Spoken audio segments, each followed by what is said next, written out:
It is 6:32, so noting the hour and the presence of a quorum, I call the Acton-Boxborough Regional School Committee to order.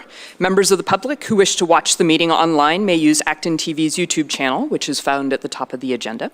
This meeting is being recorded and will be posted on ActonTV's website at actontv.org. So welcome everyone. It's been a really busy 3 weeks.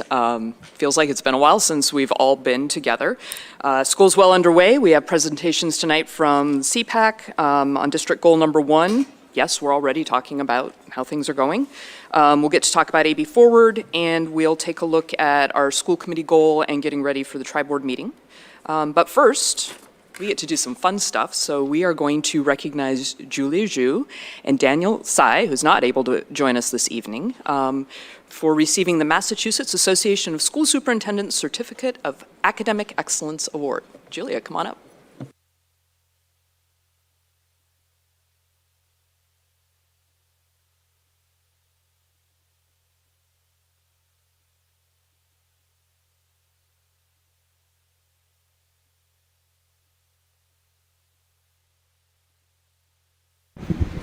All right, so I have the distinct pleasure each year of granting 2 of our students certificates from the Massachusetts Association of School Superintendents, and this is part of a statewide award that is given to 2 students at every high school in recognition of excellence.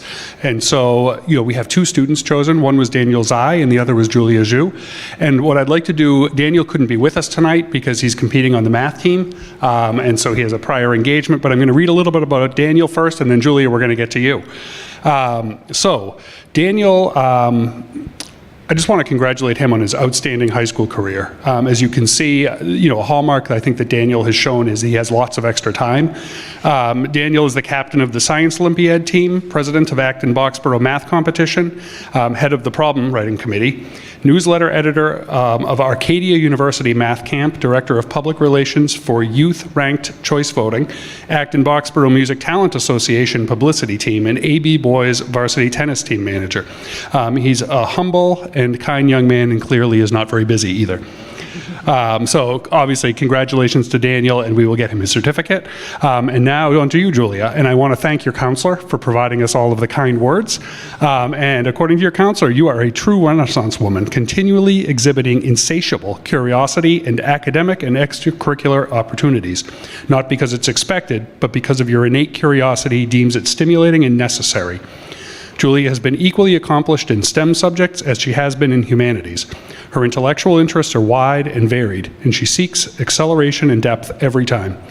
Julia has been a member of MIT's PRIMES program for gifted high schoolers that work with MIT professors as mentors to review research and novel mathematical papers.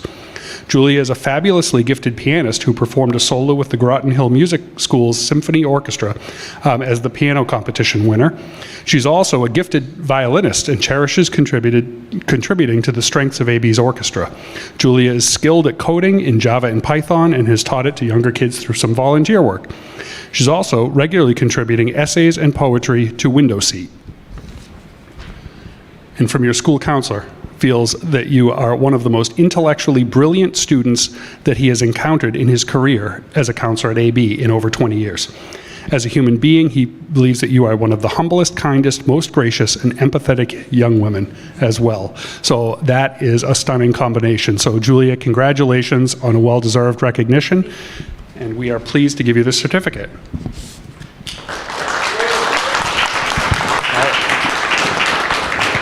So we're going to do a quick photo, and then, and Dad, you're welcome to come up too if you want to do a photo. Yep. And then we'll see if you want to say a few words to the school committee.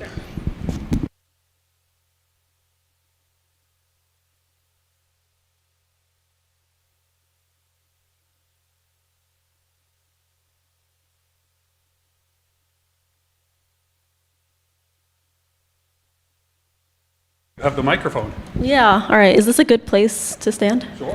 Okay, yeah. So I'm a pretty frequent flyer at these school committee meetings. You guys all have all seen me 3 years now. This is the 4th year. I won't be here regularly, but again, big thank you to all of you. It really starts with you taking in what we have to say, always appreciating us having us here, all of that. So thanks to you guys. Next, to my counselor, Miss P, for all the kind words that she shared with Superintendent Light, as well as with everything else she's done for me throughout all of high school, really. And to my teachers, I can't name all of them, but they have all contributed so much to my experience here at AB. And yeah, lastly, to my classmates, to my friends, my best friends, they've all been so important to my time here at AB. This wouldn't be possible without them, but I wouldn't be possible without them. Whether that's Daniel, who I've had in a bunch of my classes too. He's a great classmate and very, very intellectual, as you know. Or it's really all of my other friends and classmates that I have in class every day, in orchestra, in physics, and chemistry, and everything that makes AB what it is. So yeah, just a big thank you to everyone, and thanks for having me. Oh. Thank you, Julia. Thank you. Congratulations again.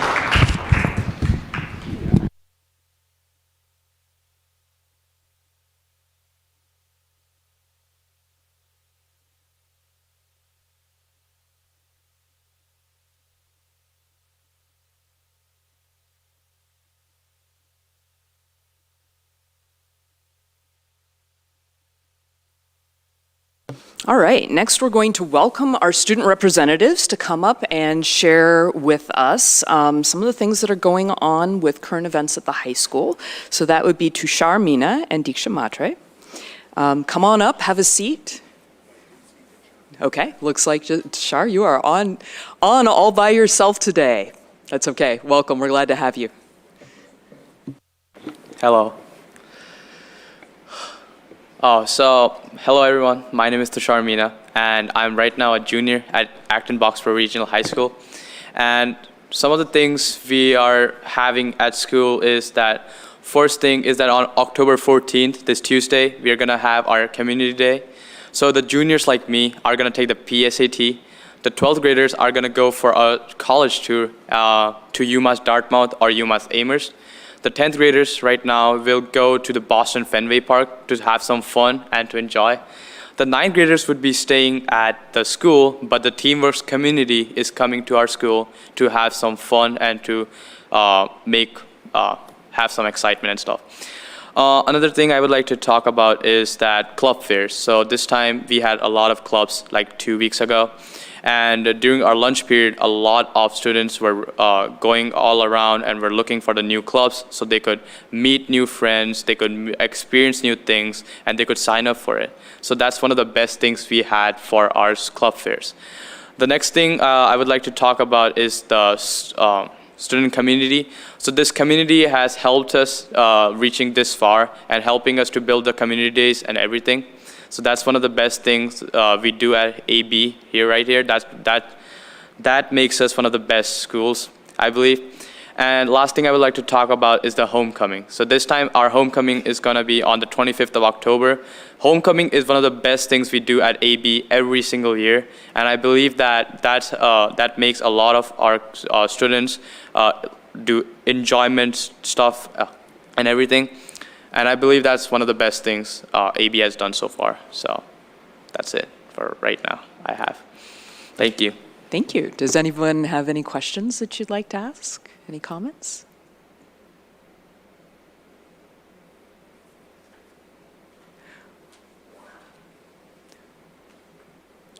Leela. I don't have a question. I just wanted to say welcome and looking forward to hearing your updates in the future as well. Thank you. You too as well. All right. Thank you so much. Thank you. All right. So next we will shift to public participation. And before we do this tonight, I want to give everybody a heads up for future school committee meetings, not tonight, but in future school committee meetings. We are going to have AB Forward on our agenda for a while, at least through December and probably into January when we're planning to take that vote. And so along with kind of what we did with the steering committee that met on Tuesday night, we will shift all of our public comment that is AB Forward related in the future to occur right after we have the AB Forward update, so that everybody's got the same information, not just what's on slides, but also what you've heard in the meeting. For tonight, anybody who has a public comment should do it now, but just so that you know that that is coming. In addition, you may notice on some of the seats there's a stack of nice yellow flyers. So that's the different ways that you can provide us with feedback. It's how you can reach out to the school committee via email. It's how you can reach out to the AB Forward Steering Committee using the public comment form there, and how you can follow along on the website. So, thank you. Please note the yellow flyer that Adam is demonstrating. Thank you. That's what you're looking for. So this evening, per school committee policy BEDH, members of the public are invited to speak for up to 3 minutes. Public participation will only take place at this time during this meeting. Speakers must be recognized by the chair before speaking, and the committee does not typically respond to comments during public participation. Would anyone like to come and talk to us? All right. 3 minutes. So go ahead and turn that on, and then we will give you 3 minutes, and you will get a 30-second reminder right before your time's up. Good evening, everyone. We're a resource force, the student-led environmental advocacy team at the high school. We have come here to remind you of the updated sustainability policy, which passed in January of this year. Hello, good evening, everybody. We meet on this very frigid evening. It's very cold. So first of all, we would like to acknowledge and appreciate all that the school committee really has done, just like passing the sustainability policy, which Resource Force we have been talking about in the last couple of years. So thank you so much. We really appreciate that. We are just wondering because, we have a revised sustainability policy that we passed along with Mothers Out Front last year that we worked to elaborate on. In this revised policy, we asked that the school provide us with an annual progress report reflecting on the efforts that our district has made towards decarbonization towards 2050. We truly believe how important it is for our district to inform people like us about what is being done to reduce carbon emissions, what our current situations and demographics are in terms of decarbonization, and what your plans are moving forward. Therefore, we would like to know the state of this year's annual progress report, as well as where and when we may find it published to ensure easy and clear access for future reference. Thank you. We appreciate your we appreciate your effort. It means a lot to us. We hope to hear back from you soon. Thank you.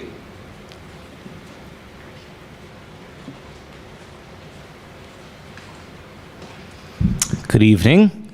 For the folks watching at home, my name is Mike Balulescu. I'm an Acton resident, RJ Gray parent, and president of our district's teachers union. Like everyone here tonight, I'm anxious to hear more about the proposed reorganization options under consideration for the Acton-Boxborough Regional School District.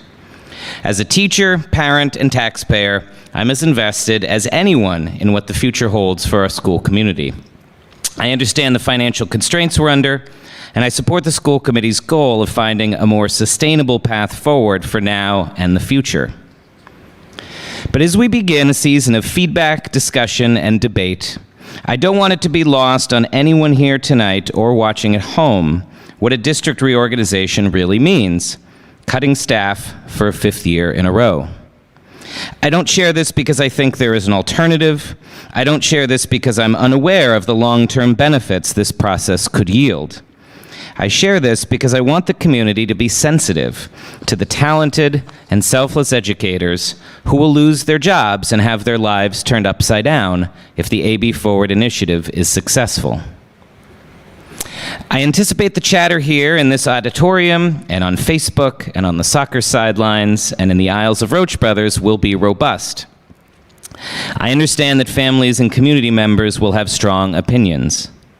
Most of all, I understand that you as a committee have a powerful and challenging job to do as you decide what the future looks like. But as we debate and advocate and argue for what's best for our kids and our bottom line, Let's not forget that every option under consideration has a corresponding impact on someone's life and livelihood. I hope we as a community can do two things at the same time: advocate passionately for our preferred reorganization choice, and also mourn the damaging impact that choice will have on an educator somewhere in our district currently giving everything they have for our students. Thank you. Thank you. Anyone else for public comment? All right, Peter. All right, thanks, Tori. I actually just want to start off by recognizing and calling your attention to a communication we sent out a little while ago to the whole district, and really, also sharing what Ms. Dean had shared with the high school community a little earlier, that over the last couple days, they have seen several really serious incidents of hate and bias speech that included racist and anti-Semitic comments. Elements of that in terms of racism were the use of the N-word, targeted use of that, as well as the symbol with the swastika. These were all in two different boys' bathrooms. Some of the incidents yesterday were within a few minutes of each other, so we believe there's some connection there. The high school has been investigating it, but has not yet determined who may have been behind it. They have documented it. They've reported it to the Acton police. They also, with our protocols, engaged their school crisis team so that the counseling staff and administration could come together and identify any vulnerable populations within the school who needed support. And then, we've been in constant communication with them, as well as our rabbi over at Beth Elohim. So we're doing a lot of work in terms of communication around that. That's something that's going to be ongoing. I just want to make a statement and be really clear that it's absolutely unacceptable behavior in our district to do things like that. That is not the values that we have as a school district, and yet it occurred in our schools. And so that's something we take very seriously. We're working through that process and just want to make sure we're communicating clearly what happened and that the community is aware of it. We do have protocols in place for responding to incidents because we recognize the world we live in is complicated.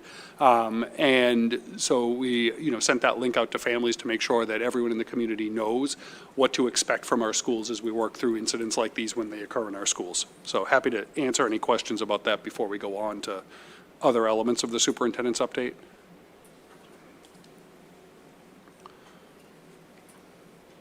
I want to echo what you said about this being completely unacceptable and not us, and also something that I really appreciate about the work that we've done thus far is helping students understand how to recognize this and support each other, and helping teachers as well. The fact that this is something that is written and happening in a bathroom and that it's getting reported, it's important that it's getting reported, but also recognizing that we are working hard to be able to interrupt those moments when they happen actually in person, I think is really important, and I hope that we're continuing to lean on that as we move forward, because that helps strengthen our community.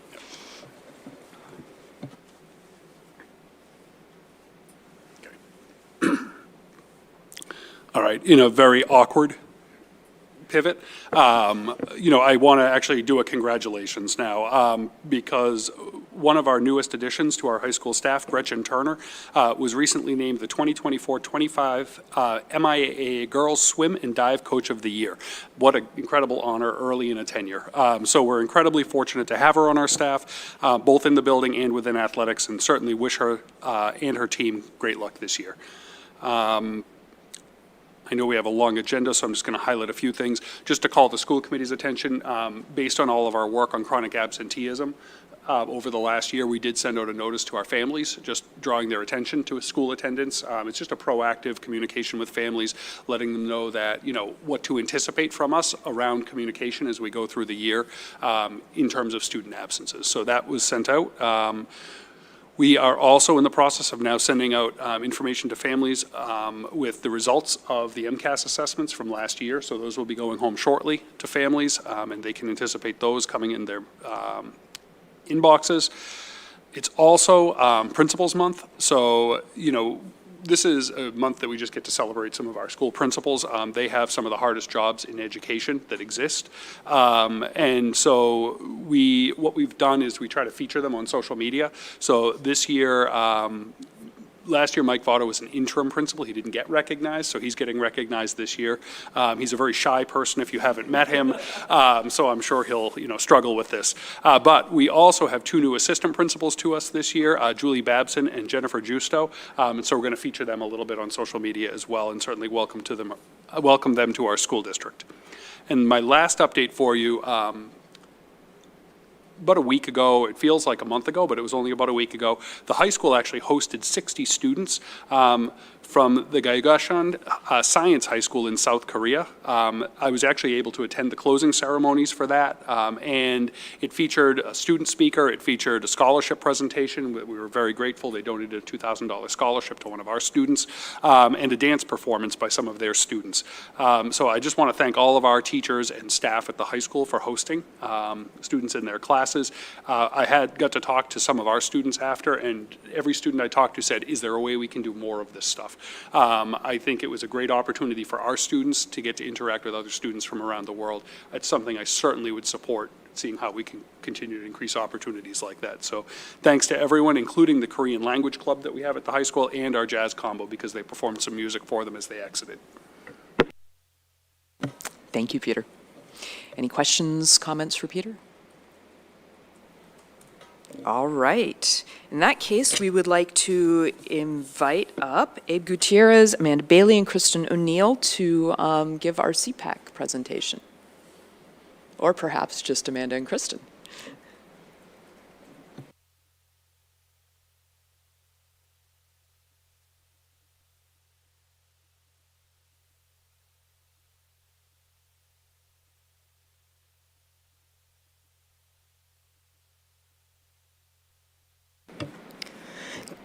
Good evening, and thank you for having us. My name is Amanda Bailey.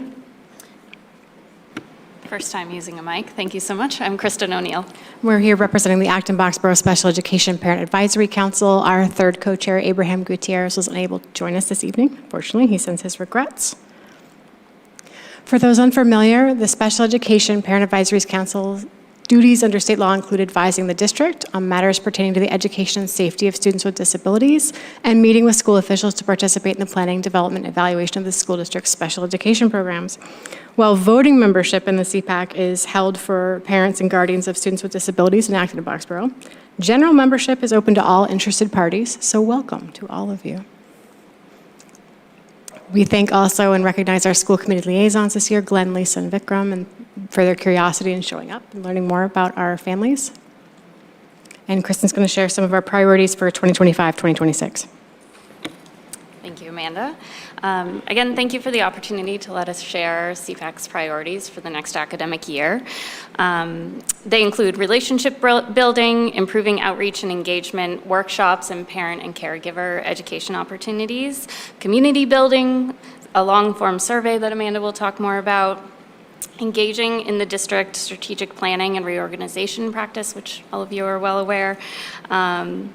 And I'll note that these are priorities that we set out as a group last month in our September meeting.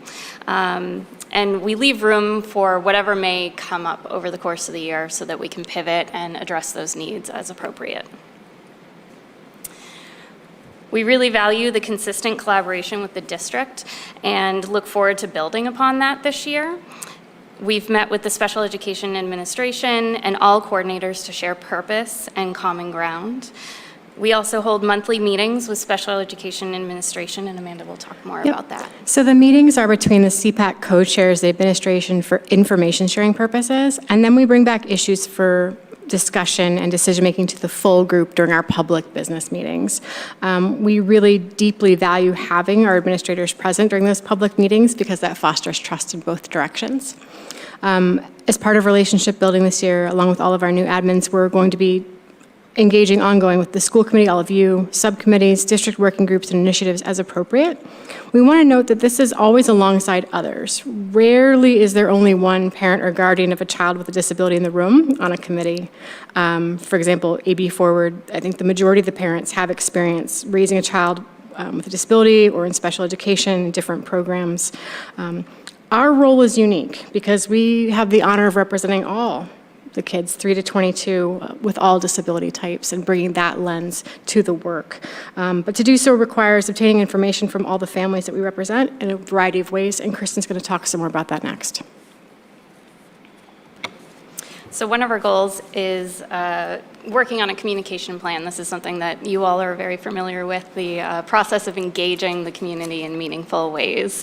So our goals and objectives here this year are clear, consistent, and timely communication, ensuring all communication is accessible and inclusive, and also facilitating dialogue and seeking that community input, putting out the opportunities and allowing that to come to us so that we can bring it to a larger forum.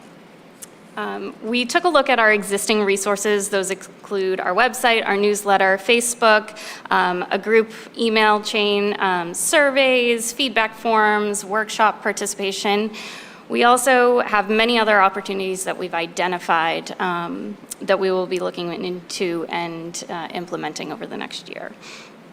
While we do that, our priorities are to make sure that this outreach is sustainable. We're a volunteer organization, so we need to make sure that we have the bandwidth to do these things in really impactful ways. Also that it's accessible and that it's representative, as Amanda said, including all disability types. We will look into meeting attendance, social media, newsletter growth, survey participation, event attendance, all as measurements of success, and we have baseline numbers for all of those. Another relationship that we value is with the Federation for Children with Special Needs. The organization's mission is to empower and engage families and eliminate barriers to improve life outcomes for all children and young adults. They also, for lack of a better term, are the governing body for MASPAC. That is a group of CPACs throughout the state and their guidance at the Federation of both, and they support both volunteer parent leaders and district administration to build effective parent-school relationships and partnerships. The district pays for our MASPAC membership, and in the past this meant that we received a free workshop every year. It was advertised throughout the district. It was a one-night event. This year, it is a different format that offers our families and any interested parties the ability to sign up via this QR code, which you can see on the screen, and that link. They have monthly schedules, all including the basic rights workshops that were always available as options for us to offer. Those are now available multiple times during the month, along with specialty workshops. So you'll see there was a bullying workshop on the 6th, and other like social emotional learning is at the end of the month. So really great offerings. We really encourage folks to take advantage of this. It's been more of a challenge to advertise because it's not district specific, so we really wanted to highlight this important opportunity. Internally, we're going to be developing an advocacy strategies workshop to share with our families, and we're working on compiling anti-bullying and bullying prevention resources for folks as well. And we'll also use the survey to help pinpoint and develop other opportunities as appropriate and as needed. So community building, we have been really keen to connect with younger families. In addition to our annual attendance of the ABFN, the Acton-Boxborough Family Network's kindergarten social every year, which Amanda and I were at in June. We've also been thankful for Joe Gibowitz's partnership over at Early Childhood Program. He'll be sending home some of our brochures to the families there. It's really important to connect with those families as they enter the district for the first time and start their tenure here at AB. And we were at Viper's Day. Thank you for the school committee's invitation. It was a lovely day spent with you all.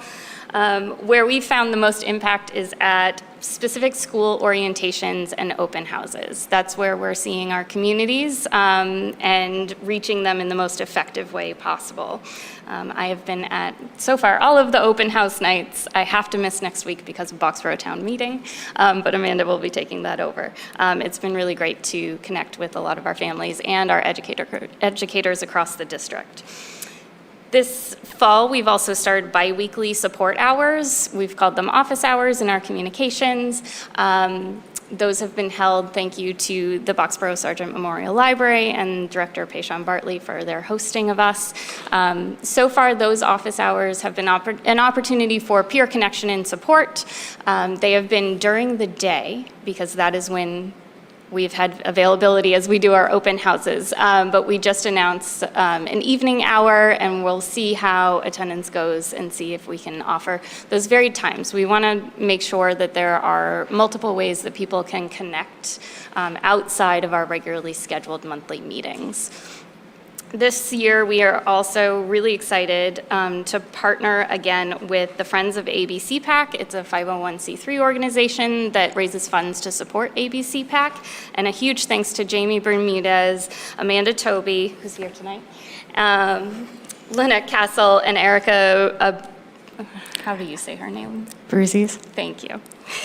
Apologies, Erica. For their leadership and untangling of getting this up and running again. They are having a playground meetup on Sunday, October 19th, 2 to 4 at Gardner Field in West Acton. Feel free to stop in. They will have snacks, and it's just an opportunity to connect with other parents and caregivers and kids in the district. So we hope to see you there. Another one of our objectives this year is to publish a long-form survey. While we've used feedback forms and listening sessions to quickly collect targeted information from families on topics like absenteeism, inclusion, we are overdue for a long-form survey. It's important that this not conflict with the AB Forward and consultant efforts, so we're putting this on pause for the moment. But the benefit is that we will be able to therefore capture input once a final decision has been made, to be able to understand what people's concerns are and be able to participate in the next phase of this process in a meaningful way. One of the topics we're going to address as a follow-up in the survey is anti-ableism, anti-bullying, bullying prevention. There's been an anecdotal uptick in some of the slurs and language being used. You know, the perennial is sped, but there's more pejorative use of autistic being tossed around in the schools. Again, anecdotally, there's been an increase in use of the R word. The CPAC stance remains that the R word should be treated as hate speech. And we're going to be following up with a survey question regarding bullying, teasing, and harassment. Sometimes parents aren't always clear on the difference between and among those terms. We're also going to be sharing, again, resources for families and actions they can take. We talked a bit with admins, and they mentioned second step. That's really not enough. So we do want to realize that our kids and their peers are hearing this rhetoric right now all the time.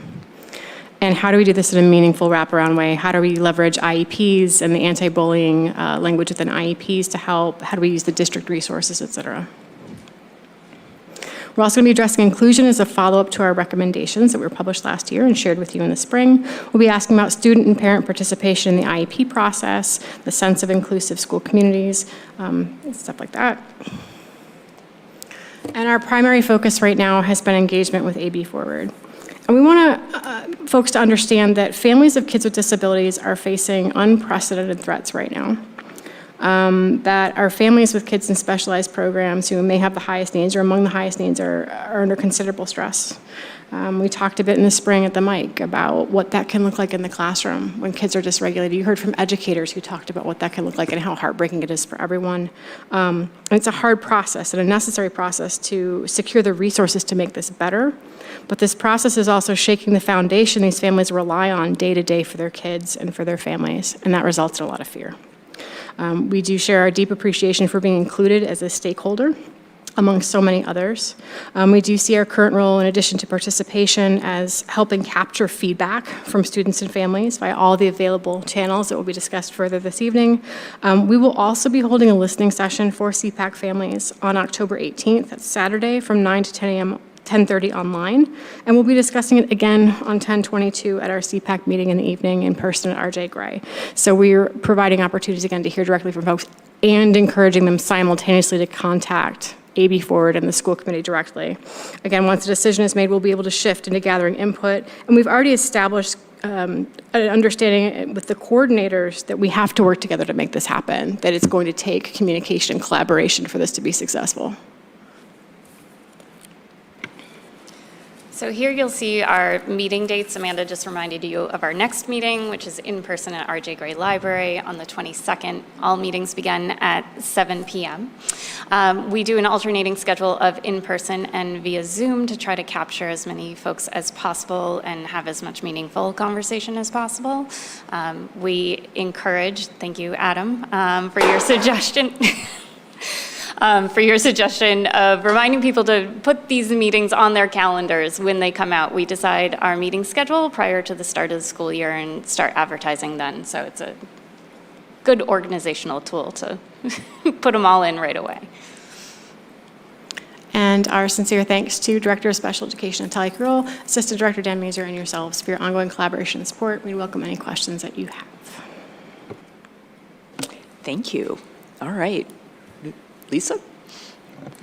I just wanted to express my elation for all of the workshops and educational opportunities for families. Thank you for empowering families with the gift of knowledge. Thank you so much for doing that.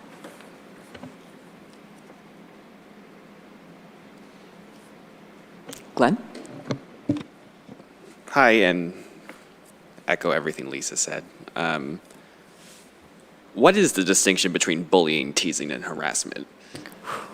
Luckily, the district drew this all up, and they Perhaps have a document briefly. that defines it all. I think the key thing here is the word bullying. People jump to the word bullying very quickly, but it involves a power differential over time. So one off being teased on the bus is not bullying. And so when my child was bullied on the bus, they don't get the follow-up that they're maybe expecting because it doesn't rise to that threshold. There's a legal definition of bullying.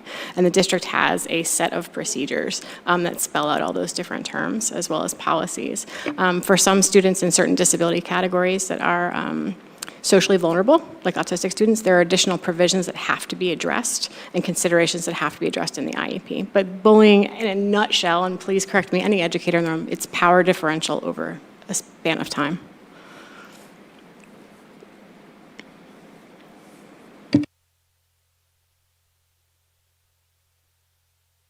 Oh, well, before you disappear, I just want to say thank you for the fact that you are always there. Of anybody in this district, we know you're going to show up, whether it is coming to our meetings, whether it is coming to our workshops, whether it is enticing people to come and visit you with excellent collections of candy and fidgets, and always a check to make sure with the kids that their adults are okay with the chocolate. That's all good. And I am thankful to Lisa and to Glenn and to Vikram that you are being very active liaisons, because I think this year in particular, that's really important. So the work that you're doing to keep everybody looped in with AB Forward, we really appreciate that, and let's just continue to work together. And thank you, Taryn. The constancy is so important. I mean, we're counting sort of, again, all the different changes in administrators that we've had, and so having that consistent presence and the welcoming response from all of you is so key. So thank you. Great. Thanks so much. All right, that brings us to district improvement goal number 1, and I believe we have Gabby and Trisha and Kate.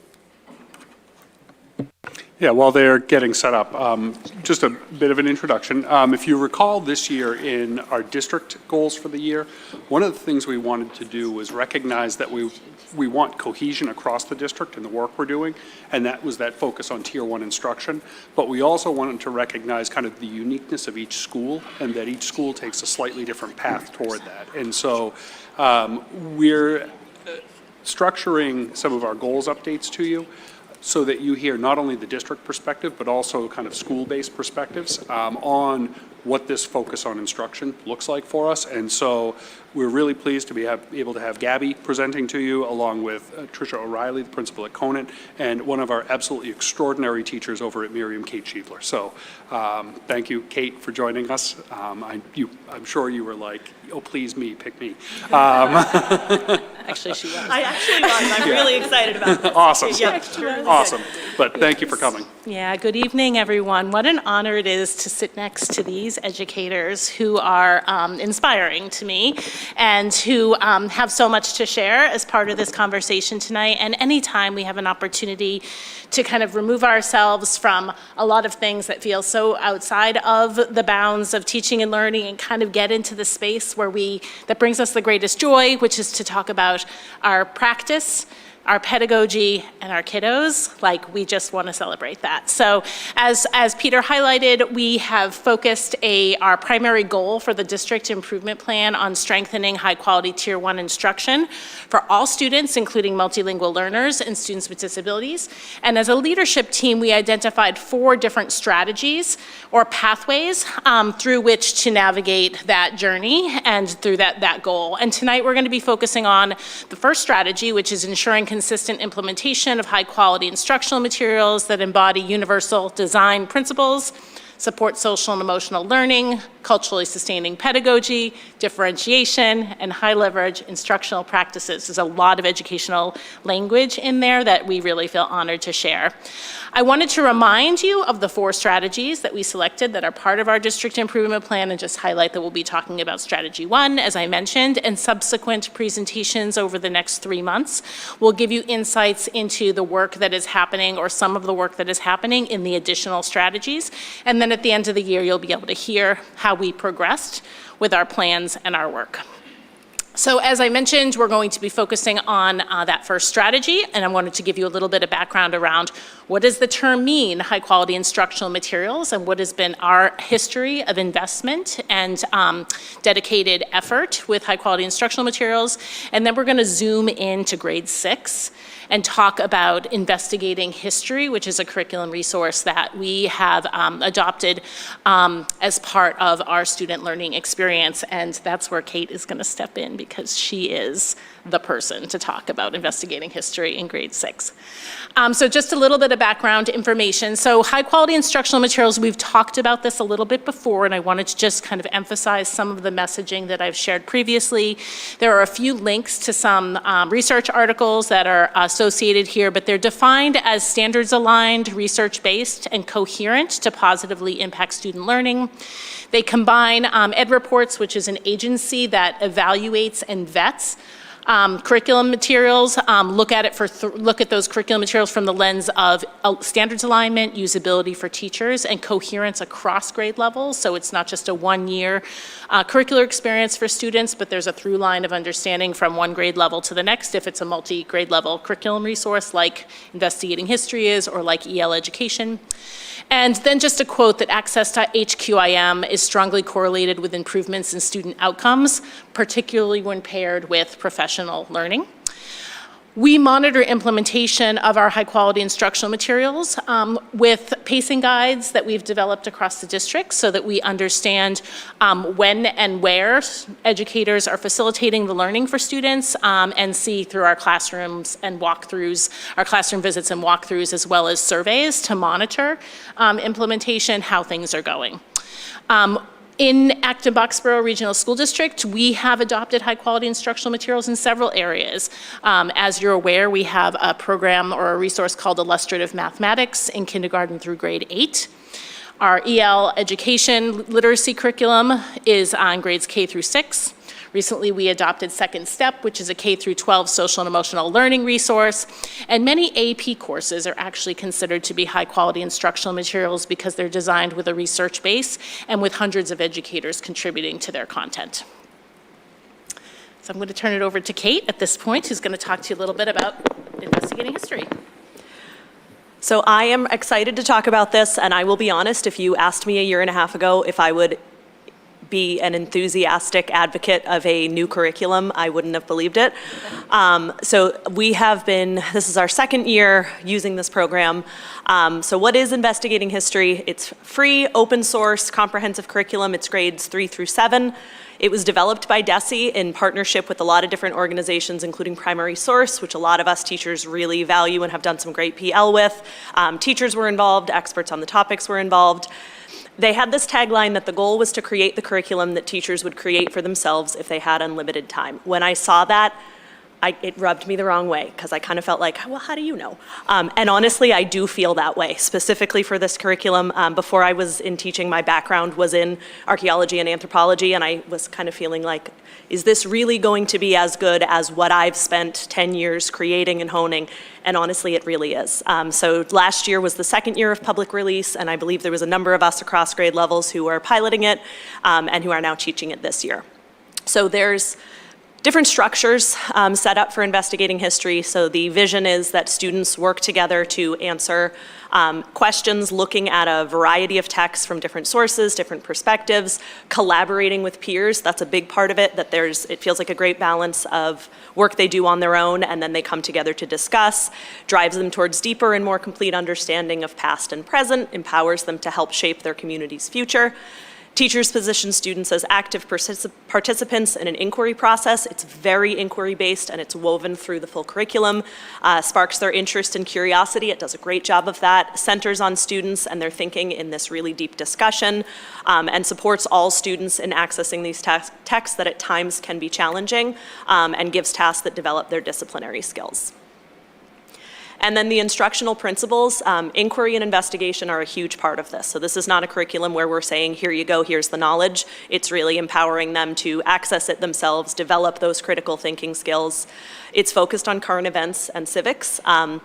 The curriculum for 6th grade starts 7 million years ago at the dawn of our genus, and goes up through for early civilizations, but it's not just talking about the past, it's grounding it in the real world. So my students are learning about Babylon, but they're also learning about modern Iraq, and it's going to tie in some global themes around things like colonialism and historical racism. Historical empathy is a big part of it too. As a social studies teacher, it's really important to me that my students view this as these were real people with real lives, and what does that mean? And that ties it in. It's also culturally responsive. I have not encountered any lessons or any content that made me think like, ooh, that's problematic. And I think it was very well vetted in terms of that. So what are teachers saying about investigating history? The curriculum includes the most up-to-date information for some topics that are frequently changing. If we think about historical topics, there's not that much about the Revolutionary War that's coming out that's brand new and groundbreaking. That's not true for something like human origins. In a decade of teaching this content, there are species that we didn't know about 10 years ago. And so that was my big concern with a published curriculum was, is it going to truly be up to date? When I first started, we had textbooks that were, as soon as they were published, they were obsolete. And so this, they're really committed to using the best resources. They use a lot of the resources that I myself have been using, things like the Smithsonian, a lot of the natural history museums, and the authors of the program are really committed to continuing to update. And I've had conversations with a number of people who are involved with that at different PL. It's also very easy for teachers to use, and I think that most teachers would not say that about a lot of the recent curriculums. So I truly feel like I can get this lesson in front of me. It's visually easy to understand. It has a realistic breakdown of how much time it's going to take, and it does an exceptionally good job of breaking down student needs. So it has sections on it for our ML students, our learners with exceptional needs, and it's very adaptable. And the kids find it really engaging. So when we decided we were going to do this, Gabby had asked me if I could get some feedback from 6th graders, so I asked the 6th graders about it. I got a lot of great feedback, but it all was about our most recent lesson, which was about this really fascinating Neolithic mummy called Ötzi that was found in the Alps, and it's so fun, right? So if you're 11 years old and you learn about Ötzi, that's all you're gonna talk about. So we had about 40 little sound bites all about Ötzi. So we did get some great feedback from 6th graders, but I also reached out to my students from last year to see what they had to say about it. So one of my students this year liked the fact that there are questions we're trying to answer and we talk about them a lot, and he went on to talk about how we're discussing tool making as a turning point, and this idea of our first unit is what are the turning points in early human history, and just revisiting that. I also got some great quotes from my 7th graders. So Arohi said, I liked Mesoamerican civilizations. This was great because it wasn't just the normal, they did this, they did that, here you go. We got to learn all about their way of life, like the sports, the food, trade patterns, myths, and more. We did this for all of the civilizations, like Mesopotamia too. I really liked our Mesopotamia unit because of the interactiveness. And similarly from Ananya, who said social studies in 6th grade was really great. The Mesopotamia unit was so fun. I loved the videos and the way the unit was introduced with myths and facts about the ancient world. For the Mayans, I loved how it was perfect for 6th graders, like it talked about stuff we didn't touch on in other grades. which I'm assuming refers to that it talks about human sacrifice a little bit, and that might not be the K through 5. So all of them just, when I talk to the students about what they like, they find it really engaging, but they also find it, I think, challenging in a manageable way. So it's pushing them to really think and answer these questions and go deeper, and overwhelmingly the feedback from them has been very positive. Thank you. Nice job. So just about our implementation, what's the storyline? How did we reach this decision to implement? Well, actually, I was so thankful that when I visited as part of my site visit, when I was a finalist, or maybe I was already here because I was in March. I visited the district several times, and I had learned that the district had already acquired a grant in the 23-24 school year from Department of Elementary and Secondary Education to explore investigating history in grades 5 and 6. And so on June 24th and June 25th of 2024, I visited some 5th and 6th grade teachers who were exploring this curriculum, introduced their introduction of the curriculum, and then last year had an opportunity to talk with the educators who were implementing piloting for the first time. There were 8 total, 5 6th grade teachers and 3 5th grade teachers, I think, or maybe it was 4 and 4. My numbers might be wrong.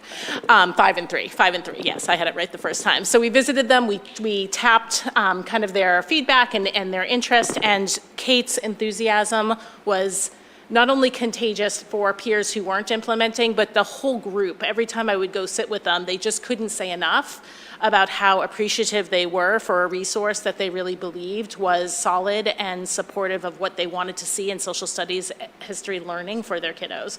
And so that was really, really helpful for them to kind of fuel that fire and that excitement, which led us to deciding to move forward with full implementation in grade 6 this year and continue with a second year pilot in 5th grade. And the reason why we chose to continue with an optional second year pilot in 5th grade is because there's such a significant lift with a lot of the other curriculum materials. So I asked all the 5th grade teachers who wanted to continue with the implementation, and 100% of the grade 5 teachers are joining the implementation, because there were only 3 prior, and all have joined on. So there's about, say, 17 5th grade teachers who are participating in investigating history implementation. It's a little bit, feels like a lower stakes for them, but all of them are in. And really, we couldn't have made that decision. I think they couldn't have made that decision if it weren't for their colleagues who had just spoken so favorably and supportively of the resource in support of student learning. Looking ahead next year, we'll be implementing fully in grades 5 and 6, and we've already started, actually last year, we started conversations with the junior high because the curriculum is 5, 6, and 7 currently. 7 actually completes the second year of the ancient civilization curriculum. It's a 2-year timeline sequence for 6th and 7th grade. So Kate described the first year, 7th grade is the second year of that timeline sequence, aligned to the 2018 History and Social Sciences framework. So the 7th grade is on board for continuing implementation. They'll be receiving kiddos who've had 2 years of experience with the practices embedded within investigating history and with the model of, and grades 3 and 4 are coming to market. So right now it's being field tested in lots of grade 3 and 4 classrooms, and then next year it'll be in full pilot. So we'll start to explore that as well. Just have so much gratitude. These are the 6th grade teachers who are implementing this year, and just so much gratitude to the History Social Sciences teaching team and to our school leaders, because they've created space for these educators to collaborate and to engage in professional learning. We've continued a partnership with a consultant who's working with us, both 5th and 6th grade teachers, throughout the course of this year. Investigating history is a core resource that's also being supported by the 1-8 Foundation, which is a foundation that has afforded significant funding to high-quality instructional materials in lots of different content areas, and they've kind of put their backing behind investigating history. So we'll be, now that we have so many educators, will qualify for applying for continued funding through the 1-8 Foundation, which is a great benefit to this work as well. When you have this presentation, you can access the whole thing. It's completely open source. Feel free to navigate the curriculum. They are updating it constantly, and they are asking for educator feedback constantly. And so the edits that they're making are in direct response to what educators have shared, as well as just normal iteration that around, formatting changes, increasing text. The other piece that Investigating History has done a really nice job of is they've created, with partnership from Primary Source and other scholars, they've created professional learning videos around background knowledge and background content so that educators who might not necessarily have Kate's background as being an archaeologist and historian, they can learn the content and become familiar enough with it so that they're also continuing their learners as historians as well. We're happy to take any questions that you might have. Andrew. Thanks. Thank you for the presentation, for getting into all this. I'm really excited about it. One of the key words in the goal is differentiation. I was wondering if I could get your take on that and then how that's enacted throughout all you're talking about.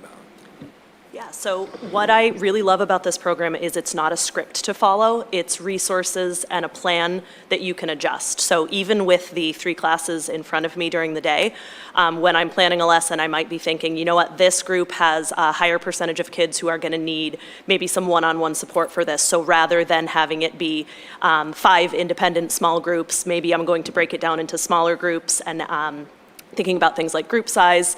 It also has details in there about ML specific. So for ML level 1, here's what you could do instead. It has some modified vocabulary. It has kind of guidance in terms of this is what you should prioritize, which I think for upper level content is so important with kids that we don't want to just overload them with information if they're not able to access all of it, but we also don't want to lower our expectations for them. And so it's really detailed about just what's the key information, how do we address that.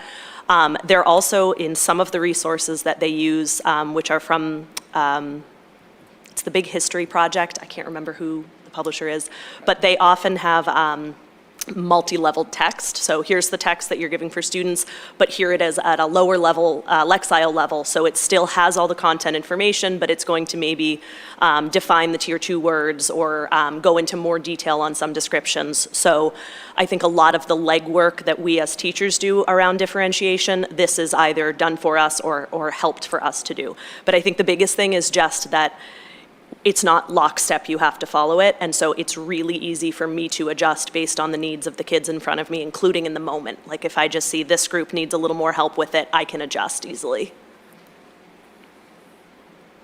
Lakshmi. Thank you. It was really, I don't have words to say. It's amazing. So couple of questions around. So we do see the kids are more engaged, they learn more, they retain more.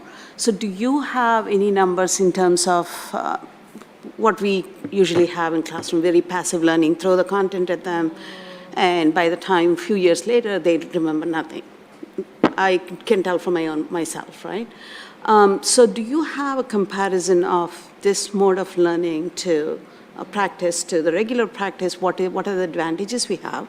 And question 2 is, how do we extend this? I mean, social sciences is the best one to start with, but can we extend this to other subjects? And is there effort and a way to do that? And if so, what are we looking at? Thank you for your thoughtful question, Lakshmi. I think that what I hear from educators is that oftentimes science and social studies, especially at the early elementary levels, oftentimes the time they face the sacrifice of time. And so literacy and math are so very important. And I think a lot of the reasons that I'm also told is because even if I have time for science and social studies, I don't have great stuff. I don't have great materials. I don't feel like the units of study are very engaging or they're really high interest for my kiddos. And so we've been having those conversations. Investigating history is kind of the first step into that space where we've now delineated time on learning documents and how much time kiddos are going to be engaging in social studies, and these have really good, it's a great framework from which to drive from. We're dipping our toe in. The other thing we are dipping our toe in is another curriculum resource for science called Open SciEd. We're very, very much slowly dipping our toe because there's a lot of new. Kate's also looking at Open SciEd. So that similarly really does raise scientists. You want to walk into a classroom and you want to see students investigating and doing science and really engaged in science. And this particular curriculum resource is very similar to investigating history in that it is an inquiry-based curriculum. It is designed for student exploration, student voice, student discourse.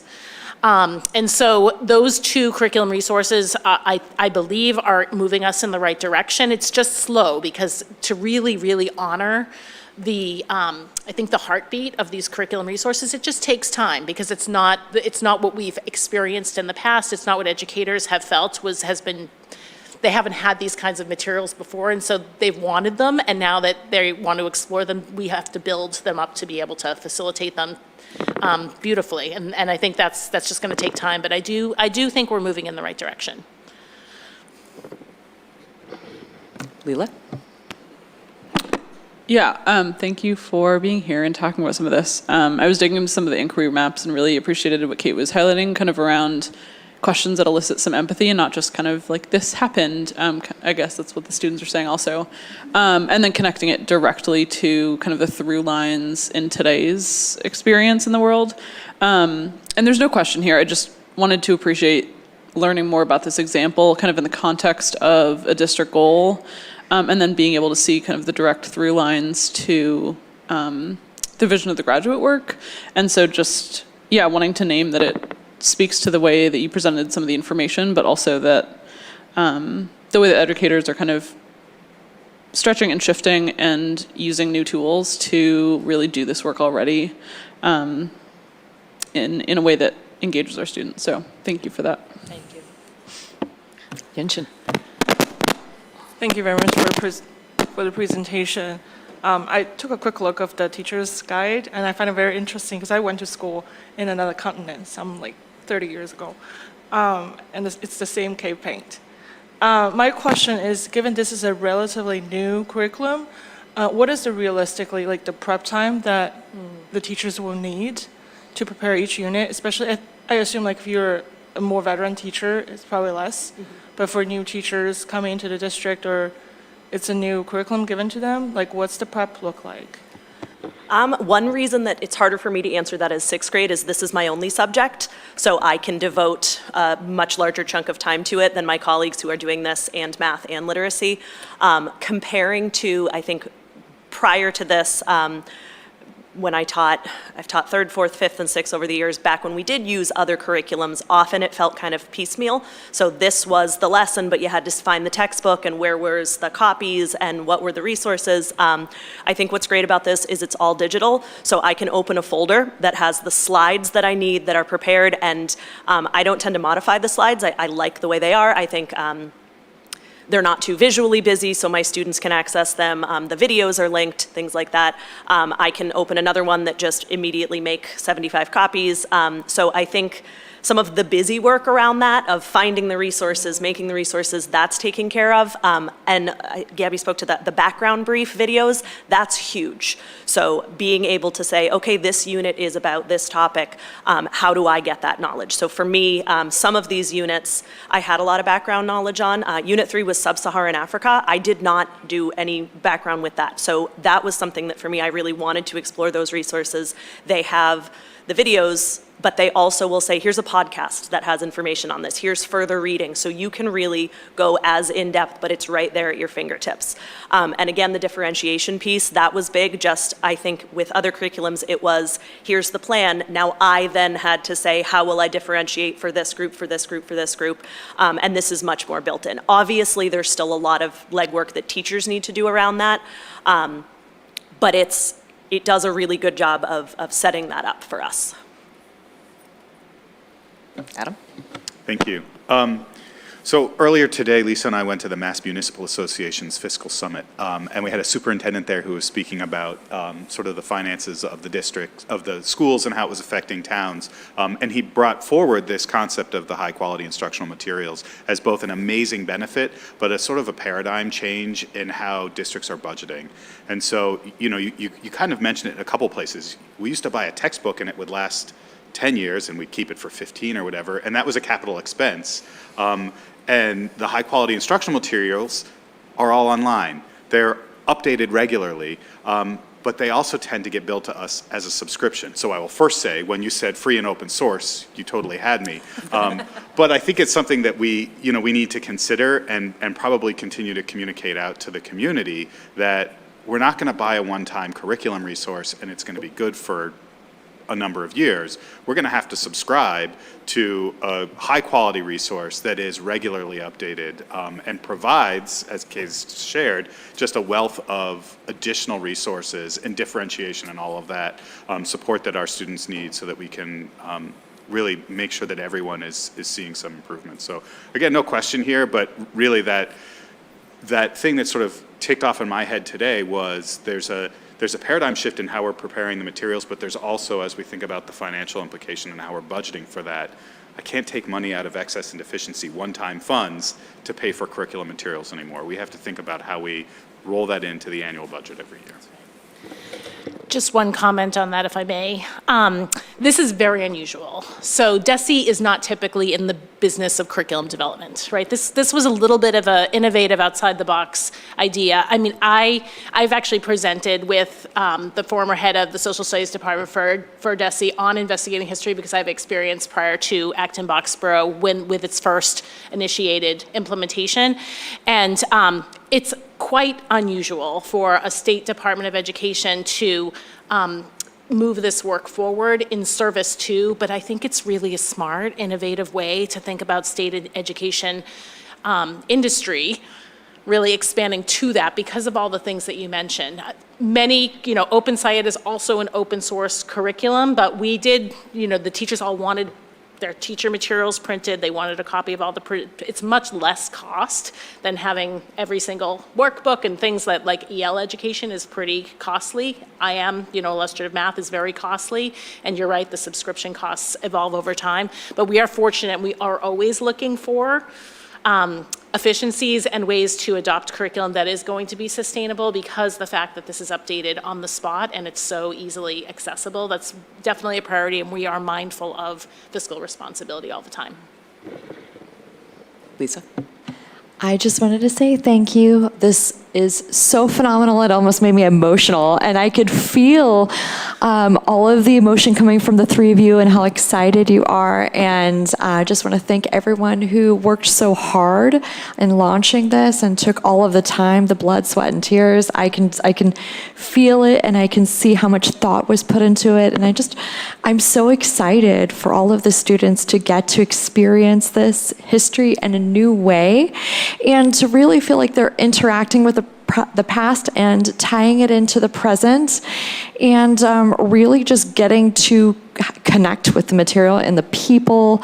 And, I love that we're asking new questions and we're asking the students to think about things in a new way. So thank you. So I'll wrap it up for this one. Now, we also have another presentation to go here. We need to make sure that we have time to hear what Tricia has to share with us. But I just want to comment that I taught Western Civ at West Point to freshmen, and the amount of time I spent teaching them how to use primary sources.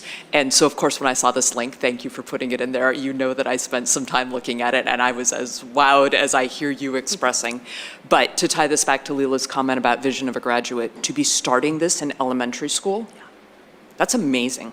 We are really working on critical thinking because I haven't noticed that AI is particularly good at evaluating a primary source, just saying. So thank you for that. We're pleased to turn it over to Dr. O'Reilly, who's going to share how high-quality instructional materials and this strategy is coming to life in her school improvement plan at Conant. Thank you. I got it. Yeah, thank you. And I promise I'll be quick. And I'm sitting here thinking, gosh, I wish I taught social studies right now. You're welcome to come hang anytime. Yeah, I will. Thank you. So I hope I can inspire the excitement like Kate did, but I'm here to talk a little bit about how we are taking the first strategy in our school improvement plan, in our district improvement plan, and what it looks like at Conant School. So as Gabby mentioned, this is the first strategy from the goal. There are 4 strategies, and my colleagues will, I get to kick it off, but my colleagues will be here in coming weeks to talk about the other 3 strategies. I'll read it to you. Ensure consistent implementation of high-quality instruction materials that embody universal design principles, support social-emotional learning, support culturally sustaining pedagogy, differentiation, and high-level instructional practices. And when I read that, I say, yes, that's what we do. That's what we do all the time. That's what we get up in the morning to come to work to do.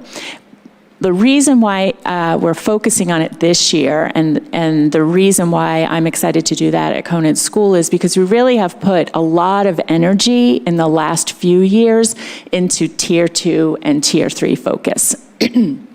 Part of that is functional, how do we make it work? Where's the space in the building? What time are we doing this? Does the schedule lend itself to that? Who's our resource for that?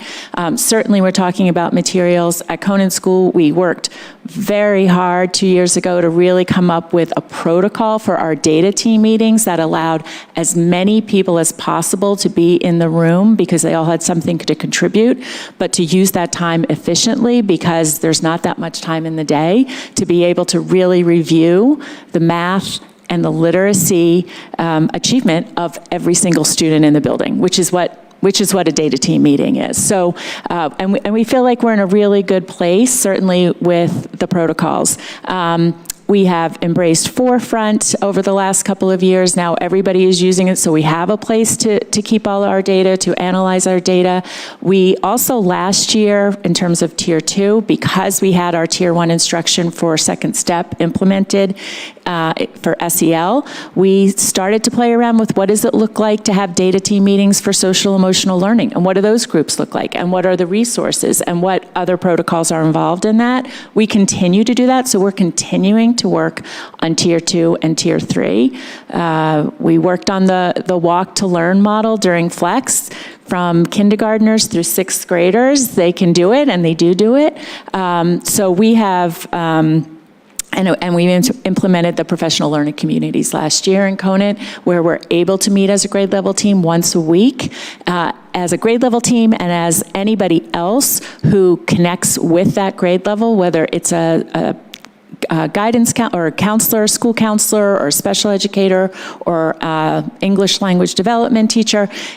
We know that there's a place to go where we can talk about kids. I just went to a couple of the PLCs this week, and in first grade, the ELD teachers were there. Here's the list of all the multilingual learners in your grade. This is their level. Here are the kids who have felled out. Here's what these kids need. Oh, isn't it interesting that reading usually comes first and writing second, but for this child, writing came first and reading came second?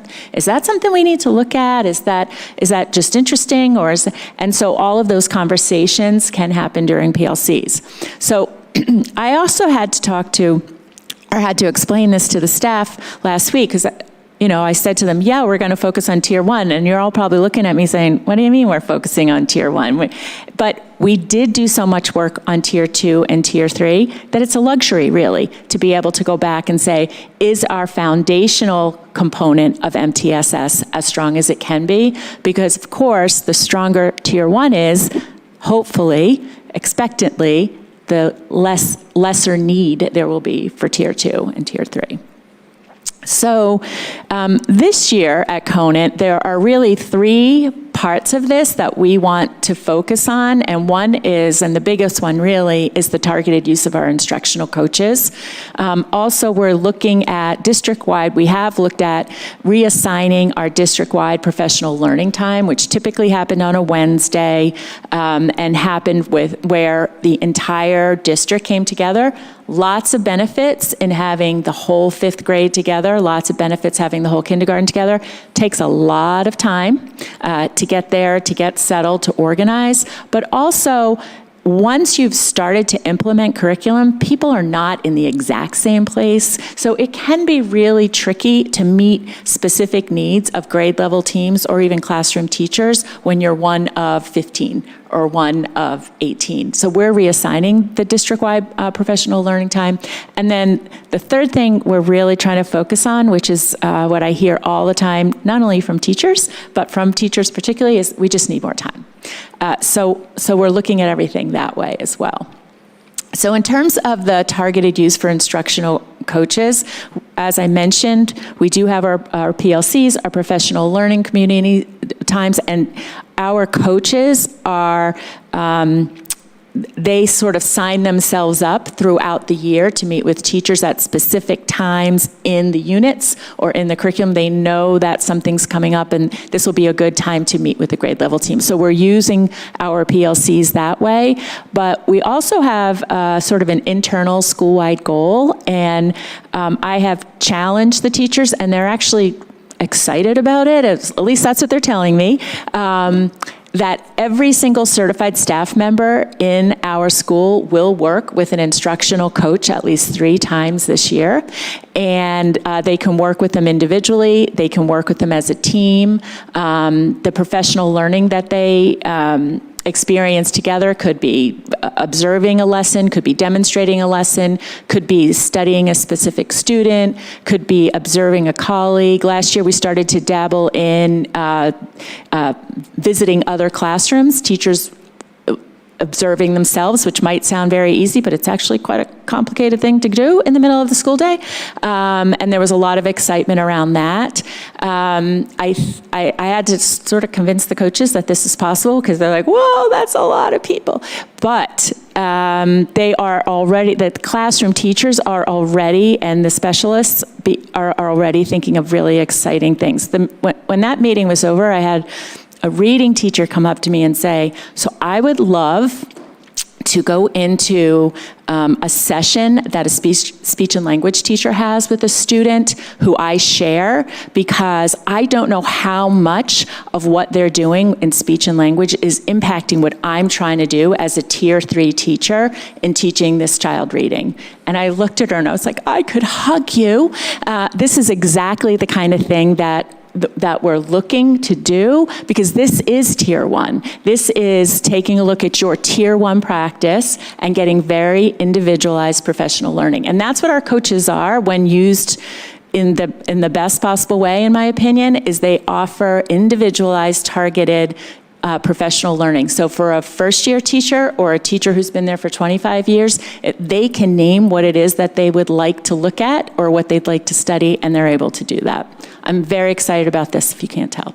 And then the district-wide professional learning time, we have done somewhat of the same kind of thing, except in a different format, and that is on those Wednesdays, we are having 45-minute sessions with very small groups, meeting with our coaches. What I have here on this side is just an example of our first Wednesday, where for 45 minutes, the 4th grade worked with our literacy coach on planning for the updated module for EL, which had some new literature assigned with it. And then, after that, grade 1 was also going to talk about EL.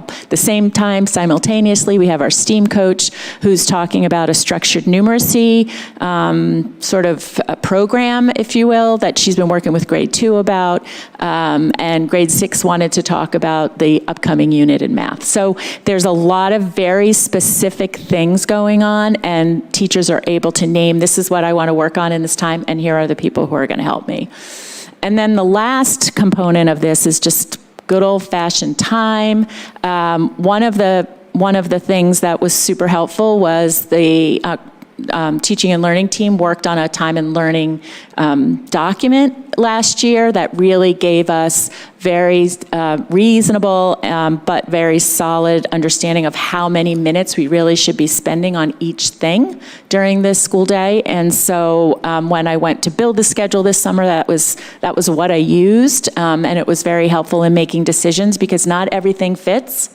Not everything fits, there's a surprise, but when you know what the priorities are, then you make it fit the best way possible. Our B-level meetings we're using for a lot of grade level collaboration, and we're also kind of flexing it so that teachers can meet the needs of or get the work done for the kinds of things we're asking them to do. For example, Forefront, where we're putting all of our data now, where we're housing it, we're analyzing it. You got to sit down and put all that data in, and when does that happen? So B meeting might be a time that could happen, just as an example. We have our staff meetings We are looking at our cultural proficiency group, again, offering teachers a different kind of opportunity to think about their Tier 1 instruction. Our cultural proficiency study group has been around for a couple of years. This year, we're pivoting to videos.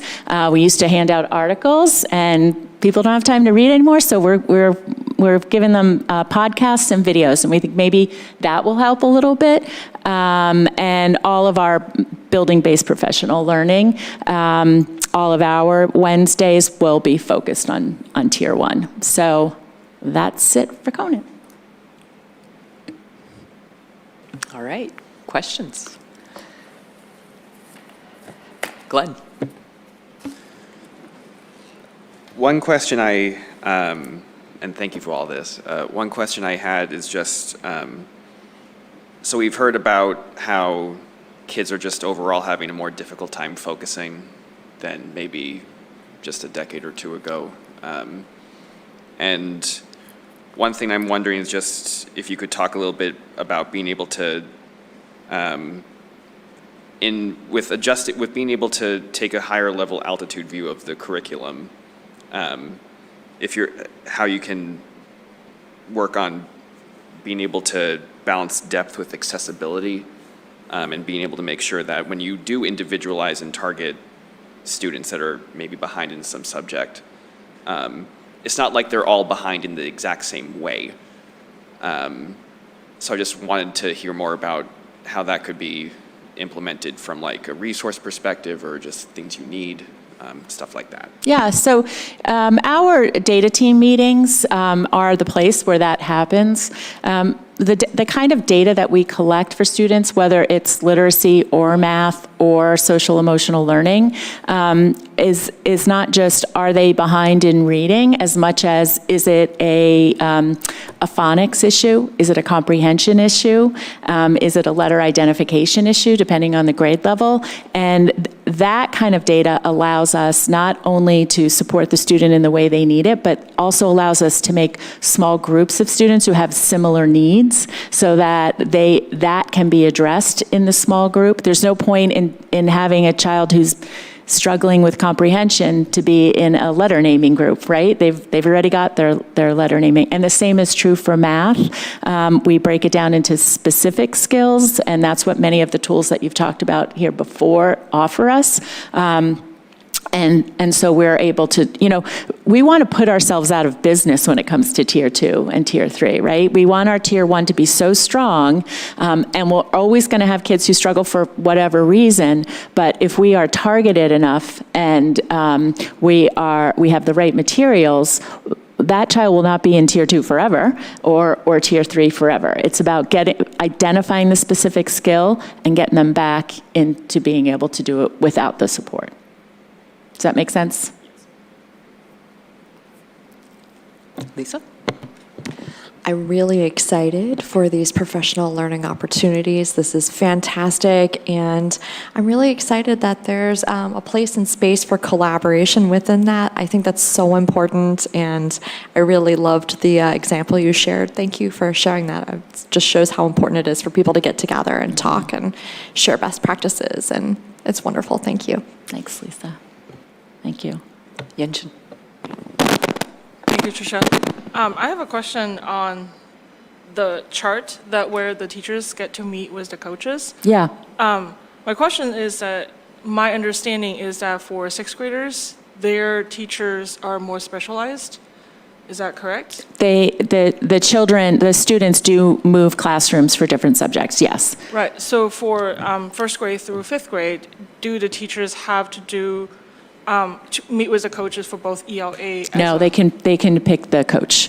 Okay. So the challenge is at least 3, and you can do all 3 for literacy or all 3 for STEAM or 1 and 1. And I said, and if you could identify somebody else in the building as a coach, maybe there's somebody else who has an expertise, you could use that person as well. Lakshmi. This is a question for across both topics. So when we adopt this kind of instruction, and practice, right? There's something, something gives, which is the kind of standardized testing we do to see how we have prepared our kids for saying they really did well in school, they're prepared for future careers, right? I think that has to match up with this kind of practice. And what happens if it doesn't? Do you worry about this? Well, we worry about everything, yeah. I think it's such a thoughtful question. I think that as educators through and through, we want our students to be assessed as authentically as possible because we want them to demonstrate their knowledge through humanity and in service to fields that they want to transform. There is not an easy way. If there were, then the State Department agencies would have found them. There is not an easy way to assess students authentically on floor, not ceiling expectations. So when I think about state assessments or standardized testing, I think about them as these are the minimum expectations that we want students to reach. We want all students to reach minimum expectations, and then we want them to soar way above that. And so the way in which to capture that currently, it's not perfect. I think your point is beautifully taken. This may be a naive statement, but I do believe that if we engage students in deep learning and we allow them access to rich instructional experiences, they're going to fly on any assessment that we put in front of them if they deeply know the content and if they're deep thinkers. And so I think we are trying to cultivate thinkers and trying to cultivate creators and trying to cultivate communicators. And I think that if we do that well, they should be successful on any type of assessment until the day then when something else comes out that more authentically evaluates those things. Yeah, no, I agree 100%. I think also what we have to keep in mind is it is ever changing. We are never going to get there. Glenn mentioned, 10 years ago, kids are perhaps a little harder to focus this year than they were 10 years ago. That's probably true, but 10 years ago, teachers said the same thing about kids 10 years before that, right? Our kids are constantly evolving. Their needs are constantly evolving. I don't think you'd meet a teacher today who wouldn't say that having kids have critical thinking skills is just absolutely a priority, and I know that was a big part of the vision of a graduate. And I think that the kind of lessons that we were describing for the new social studies curriculum does that exactly. I happened to go to a workshop where that was available. I went in as a 6th grader and this particular lesson just had these photographs all over the walls, and the first 10 minutes was just, you had to not talk to anybody, but look at every photograph and try to figure out what the photographs had in common and what was the difference, and then the discussion started. After it got that kind of rich experience is going to benefit a student no matter what they do after high school. Being able to think that critically and make those connections and then be able to express themselves afterwards, that's true for science, that's true for math, that's true for literacy.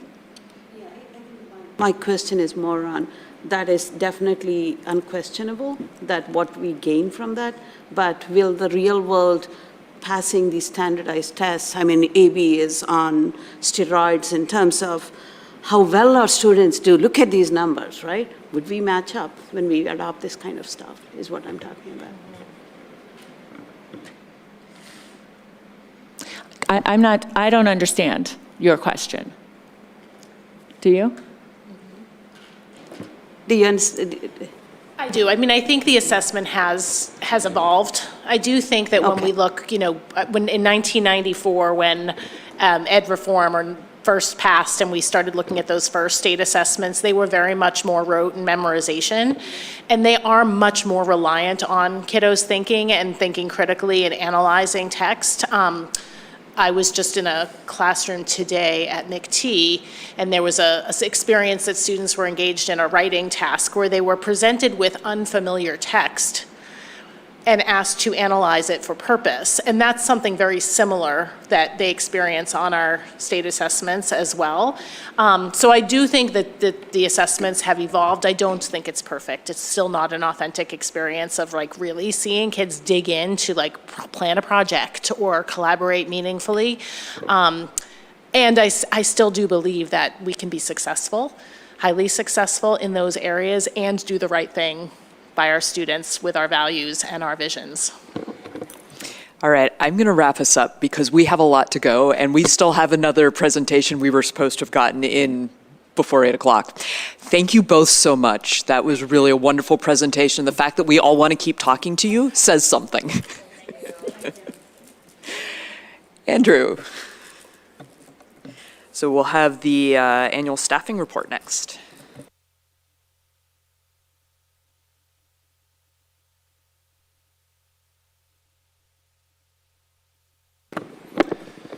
All right, good evening, everyone. As Tori just previewed, I'm here to present the annual staffing report.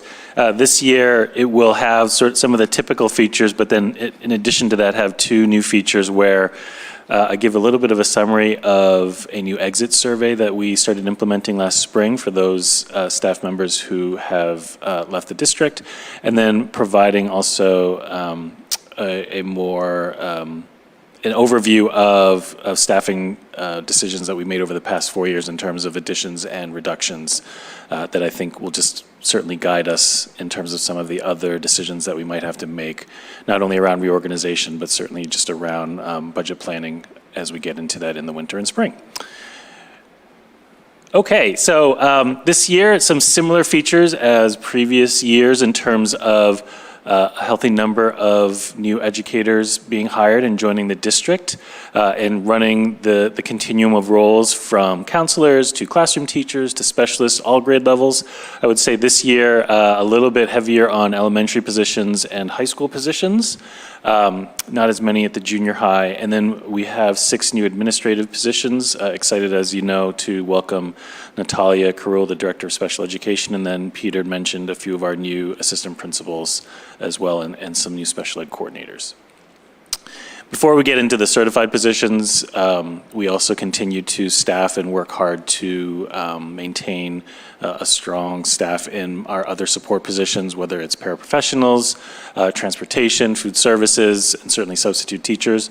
Those are areas where we continue to have mixed results. It continues to be a landscape where we not only have to compete with other industries, but certainly other districts for positions that aren't always easy to fill. We have a decent staffing for bus drivers, and yet if anybody out there wants to be a bus driver, we will happily take you on because we continue to always need those. Substitute teachers, a little bit better than in previous years, and yet we still will find ourselves on some days where fully filling unfilled positions can be a challenge at times. And then paraprofessionals is definitely the area where we have the highest kind of annual churn in terms of individuals who some will find other positions that may have more hours or different compensation. Others, admittedly, I think when they enter those roles, especially at the elementary level where some of the hours have shifted, realize that the hours that they're having don't necessarily line up with the goals that they have for their daily schedules. So that is definitely an area of a little bit of vulnerability for us. The other area I would say that is an area of concern and vulnerability is our continued goal of staff diversity. We continue to struggle in this area. There's no other way to put it. Last year we were around 5% overall. This year we're down to around 4.7%. So again, going in a different direction than we would like. I think some of the challenges that we have had continue to persist in terms of just overall a competitive pool within the industry. So I would say, not as an excuse, but I think the challenge that we have is we're not alone in this. And yet, admittedly and fully transparent that it's an area that we have not continued to generate sort of a pivot in terms of that success. One thing that I feel pretty good about is we budgeted this past year for open positions at a master's step 6. and our overall average salary was pretty close to that target. And so I feel fairly confident that as we move forward, that's probably the right placeholder moving forward, where we were able to be competitive, we were able to recruit teachers that we feel really good about bringing into the district, and it involved certainly finding a range of teachers that we were excited about that were at the beginning of their careers, and so their compensation is different. And then certainly there are certain areas where we knew we had to be more competitive for veteran teachers, and we were able to be. So to that end, this is that slide where, as you can tell, we certainly were able to find a healthy cohort of teachers who were in fewer years, and so at the beginning of the steps and lanes, and then that also allowed us to, when we needed to be, recruit teachers who had more years under their belt, and therefore their compensation was at a higher level. And so for moving forward next year, I think it's an appropriate placeholder. This just shows you that I think fairly consistent to previous years, the number of newly hired staff, there's no sort of bubble or anything like that. Retirements, roughly the same as last year, a few less. It's not an indicator of what we're going to experience this year or next, but certainly in the past 2 years, they've been in the low double digits. And then we do have a few more teachers on full leaves of absence this year for various reasons. And so that will be something that we'll monitor in terms of the decisions they make, whether they choose to come back or transition to other roles. Okay, this is a new frontier that we've entered, and hopefully offers us just additional data points to just be reflective and thoughtful about the work that we have, not only with the teachers who are with us and remain with us, but also can we glean anything in terms of our continued efforts to recruit teachers to join Acton-Boxborough. So we implemented an exit survey to departing certified staff, including retirees, and hoping that some of the questions and the feedback that is provided to us will just offer us either validation or new food for thought. So in terms of the primary reason for leaving Acton-Boxborough, we certainly, those who responded, we certainly had a high cohort of those who were choosing to retire for a variety of reasons, but certainly beyond that, there was a range of reasons that people gave, some that are specific to Acton-Boxborough and their experiences, and some that had nothing to do with Acton-Boxborough, i.e. my family's moving out of state, or I'm choosing to do something that is not an indictment or a reflection of my experience here. And then others that are. I will note and acknowledge that there were two individuals who did retire, but noted that their decision of timing also was a reflection of some of the challenges that they feel have evolved within the teaching profession in the past few years. Excuse me. And then additional reasons beyond the primary reason, you can see a continuum here. Again, some that had nothing to do with Acton-Boxborough and some that do, whether it's their perspective about compensation or benefits, advancement in terms of interest with adjusting their roles and responsibilities.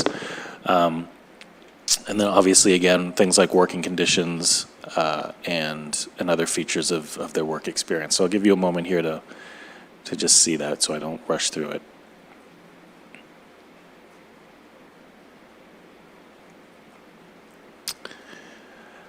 Some responses in terms of what would have made you consider staying. Some said nothing because, again, it wasn't about Acton-Boxborough. And then, again, there were some other areas in terms of how they viewed compensation or benefits. There were certainly one or two comments around things more specific, like parental leave and options around that.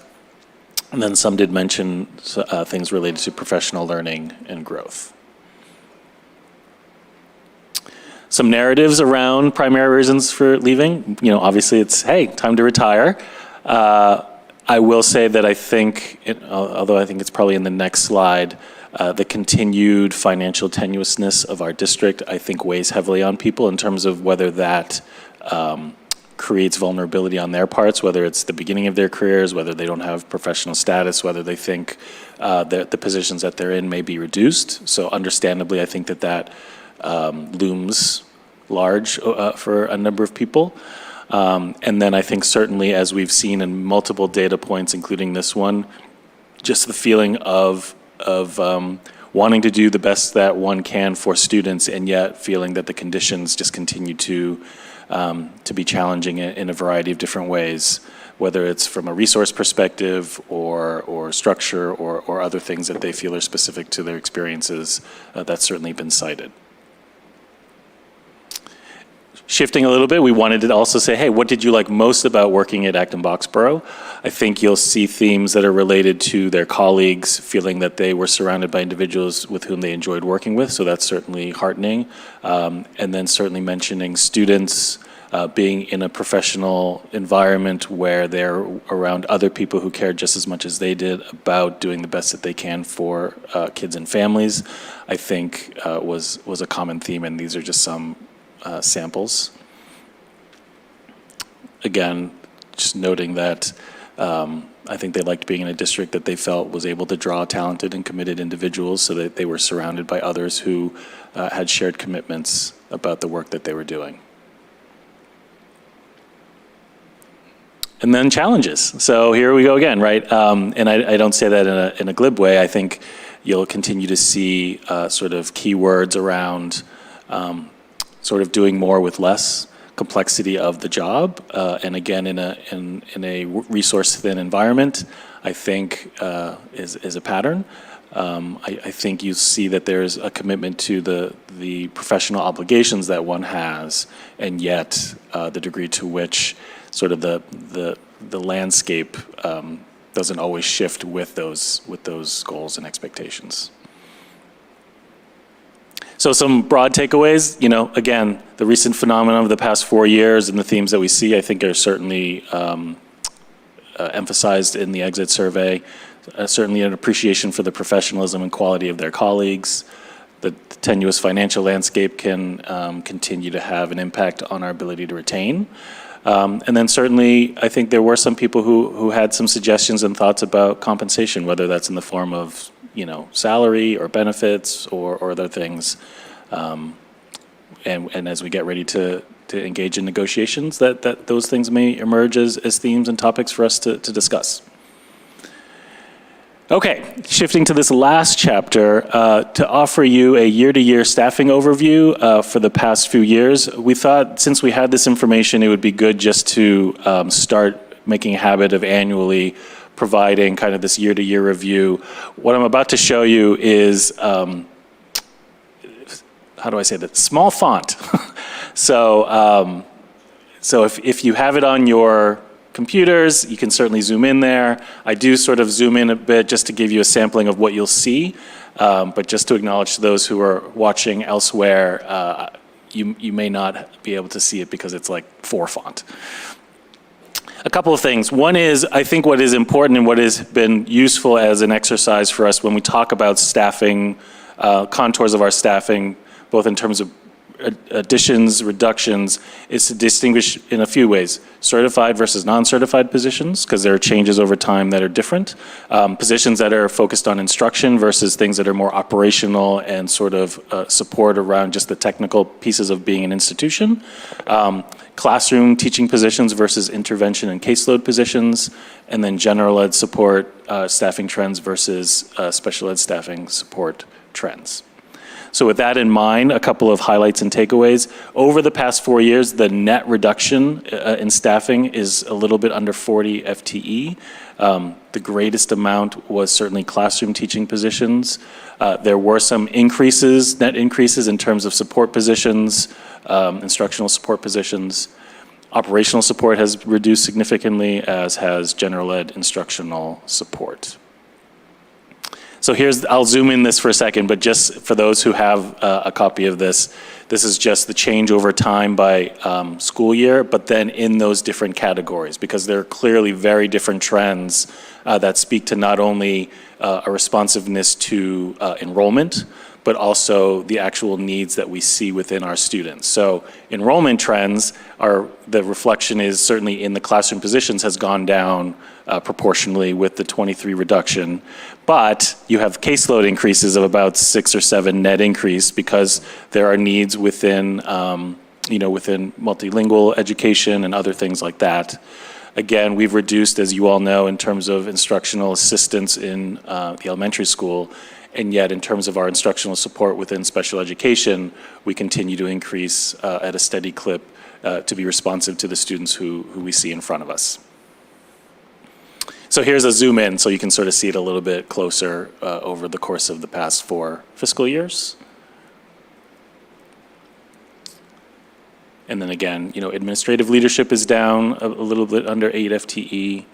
And then operational staffing positions, administrative support, office support, custodial, things like that are also down. And then here's the part that none of you will be able to see, but you can zoom in on your lovely laptops. This is just a listing of every single position by year if you wanted to see an actual breakdown, and then by category. So I zoom in a little bit here just to give you, everybody who's at home, a bit of a sampling. So you can actually see this is the 1.0 position in this category. Here's the 3.0 positions in this category, so on and so forth. Things to consider, as I stated in the slide, I'm stating a bit of the obvious, but we'll just say it anyway. As we think about staffing and priorities, certainly how we think about class sizes, certainly for classrooms, and then for certain situations, whether it's caseload or classroom, will have an influence on how we make decisions. In a world of finite and limited resources, how do we prioritize what roles we try and preserve and what roles we might have to either consolidate or eliminate? And then again, shifting to the needs in front of us.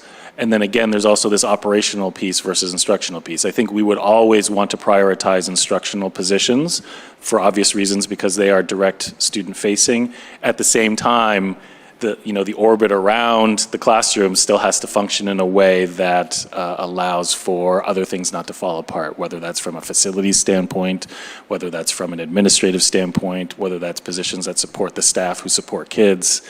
At a certain point, we can't fully eliminate those as well. We have to pay the bills. We have to, do accounts payable. We have to do all sorts of other things as well. Okay, so I went super quick, intentionally so, but happy to answer any questions or things that you might have. Yenchen? Thank you, Andrew. I just have a question. As I go through the PDF that you have attached to the packet, there seems to be a sizable exodus from one of the elementary school, particularly in the special educators. Is there any particular reason that? Yeah, I think certainly at McCarthytown there was, we hired a new cohort of special educators. I think there's a couple things. One is, I think that if, at least from my understanding, there are certainly those within what I shared with you, individuals who made decisions about, that had nothing to do with the district, that there was either career advancement or a desire to work closer to home, things like that. That being said, I also think that there's probably individuals who made decisions that they wanted to have a different setting in terms of the experience. McCarthytown has both the Compass program as well as learning centers. I think sometimes you'll have individuals who will see things differently in terms of how best to structure programs. And so I think individuals made those decisions as well. I do feel pretty good about the individuals that we've brought into there. I don't discount the fact that changes like that can be it can make one nervous, but I think we've done a nice job of creating some stability there. So I think it's a combination of things. I think there's individual choices that were made, and I also think that people made decisions that it wasn't a match for them either. Glenn? So thank you for all you're doing. And I do think our last data gathering on staff stress levels was from a few years ago, so I'm hoping that can be updated within the next reasonable time frame. Yeah. With the diversity hiring challenges, I'm wondering if there are any other comparable districts that are doing well or better in this regard that we could perhaps reference or just ask how they're doing. But you did mention that this is pretty chronic elsewise. And then regarding prioritizing staffing, if you're in elementary school and then a kid doesn't do well in elementary school but does well enough to advance, the problems from earlier grades can bubble up throughout the rest of the year. So is that a consideration when prioritizing staffing levels, maybe more intervention, the earlier the intervention is in grade levels, the easier time the 6th, 7th, and 8th graders will have, perhaps. And then last thing,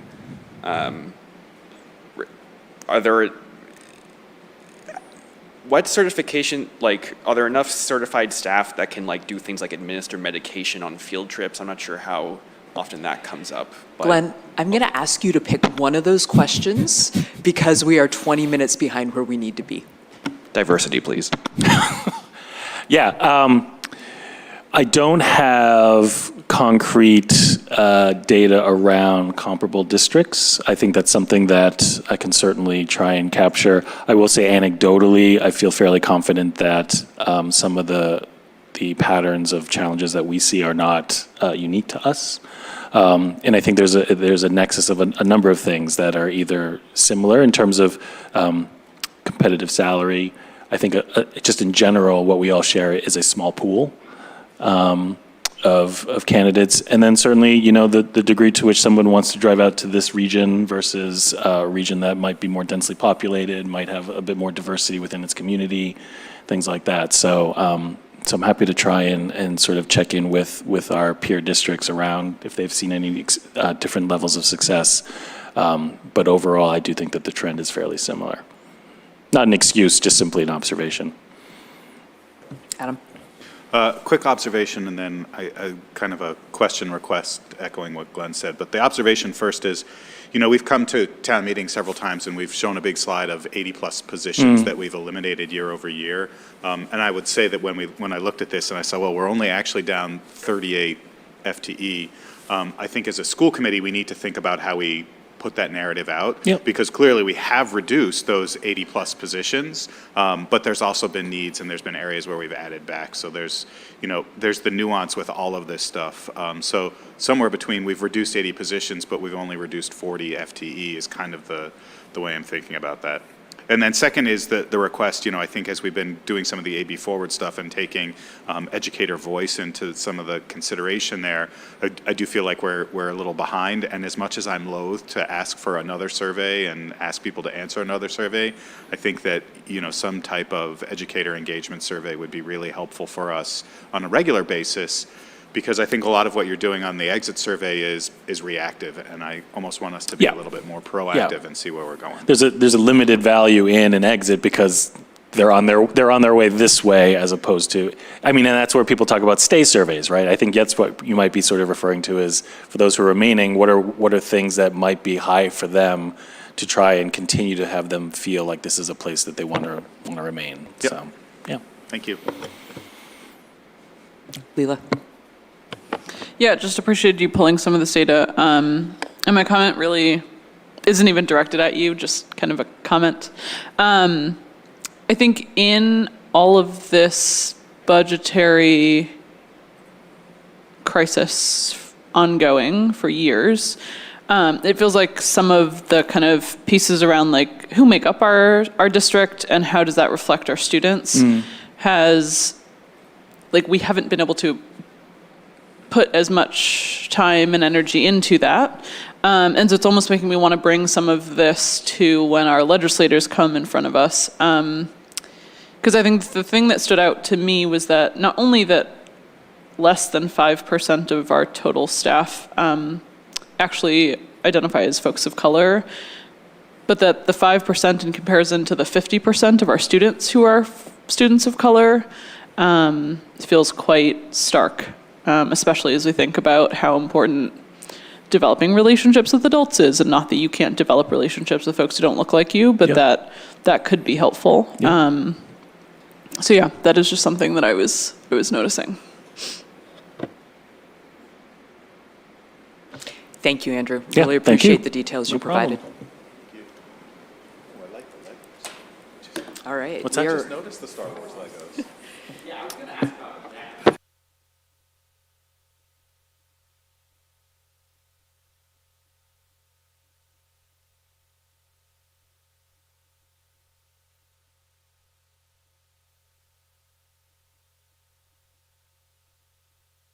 All right, Adam has just volunteered to give our AB Forward update. Wonderful, thank you. So the AB Forward Steering Committee met this past Tuesday, and we had an amazing turnout in the audience, as well as the full steering committee there. And what I will say as I actually bring up the slides, we started with a real sort of acknowledgement yet again of where we are in the process. As those reorganization options had been put out to the community early on, Peter and Troy did a great job of sort of reminding everybody again that there is no decision made, that this was the first time that those options were put out there, that the steering committee made no decision about which options they might put forward in the future. And so I think that really did a great job of setting the stage in terms of what was going to happen. Following that introduction, we sort of turned it over to DMG. They sort of gave us a recap, and what I will say is we spent about 10 minutes reviewing the strategic plan, which we had spent the first half of our time with DMG on in our engagement with them.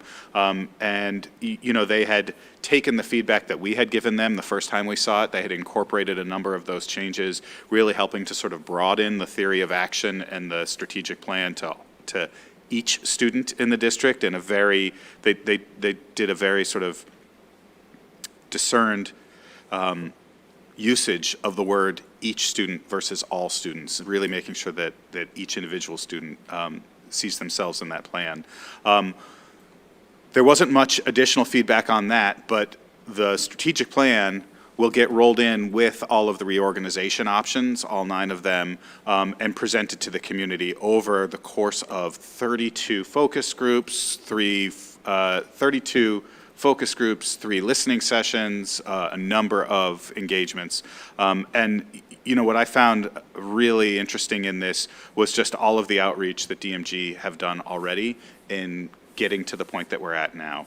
As you might imagine, the bulk of our meeting was looking at the 9 reorganization options and having Zhou from DMG sort of describe each of those in some detail. I'm not going to say exquisite detail.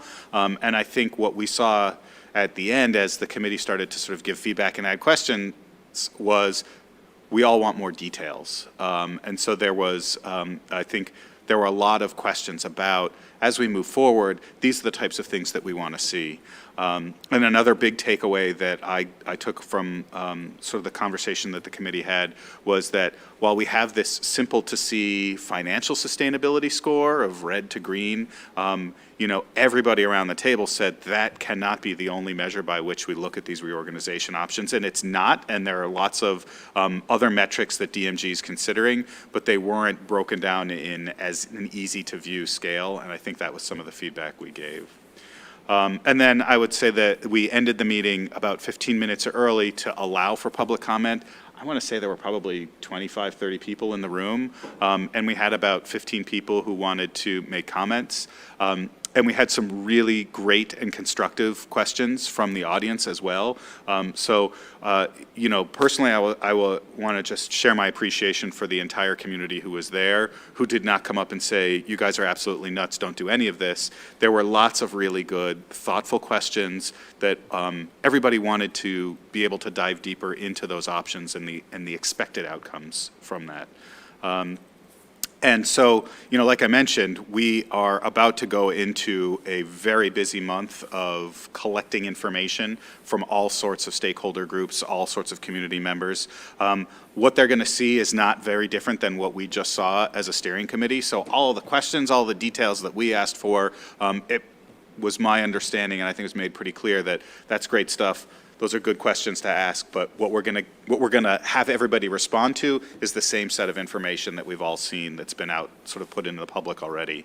And so that feedback will come in, and then in a month's time, the steering group will reconvene, and we will synthesize all of that data. Another really good point that DMG made is no difference in weighting will be given to any feedback type. So if you're a member of a 7-person focus group, if you're a member of a 50-person listening session, if you send an email into us, if you answer the survey, all of that information will be brought together and looked at equally as DMG sort of refines those options, and we start to, as a steering committee, decide how we whittle those down and come back to the school committee which, as a reminder, we are ultimately the ones who are making the decision here. So they'll come back to us with that recommendation for us to ultimately choose. That's how I recapped it. Tori, Yanshin? It's a good recap. If I could ask Peter to talk for a moment about Hanover, the additional research we're going to have done, and then Yanshin, I would love it if you could share your closing remarks because I think they really wrapped things up well. Yeah, thanks, Tori. So, one of the things that we were thinking about is how do we help the steering committee, but also eventually school committee and our community who's giving feedback, also ground decisions we make in some information that already exists around things that work or don't work well for kids and school systems. So I actually reached out to Hanover Research, which is a nationally recognized kind of gold standard research organization, to develop a set of research that we can use to help guide us along a number of different areas. So we asked them to look at, kind of grade level configurations and any research that exists on, either pros or cons from a student family lens. We asked them to look at that on, both academic and social emotional impacts on students of different organizational options for schools, but also family engagement was another consideration. And we also asked them in all of those areas to think about how specialized populations can be impacted in that. They will also help advise us around how to create a transition plan into whatever we're doing so that we can be thoughtful around that based on whatever final decisions are, help us think about how to communicate some of those opportunities and changes with families along the way. So more to come. They will have that available for the steering committee's November 18th meeting, which is the next time the steering committee meets and actually will start to talk about this. I will just say one thing I tried to reiterate in addition to the research component of this was intentionally designed that DMG would share an overview of the options with the community, but before the steering committee starts to kind of vet those, we're actually going to get community feedback around initial reactions for all of those scenarios so that the steering committee, can look at kind of what does the research tell us, what does our community tell us, and what do the stakeholders sitting around that table, how do we process that and come up with ideas of what we think could work for our community.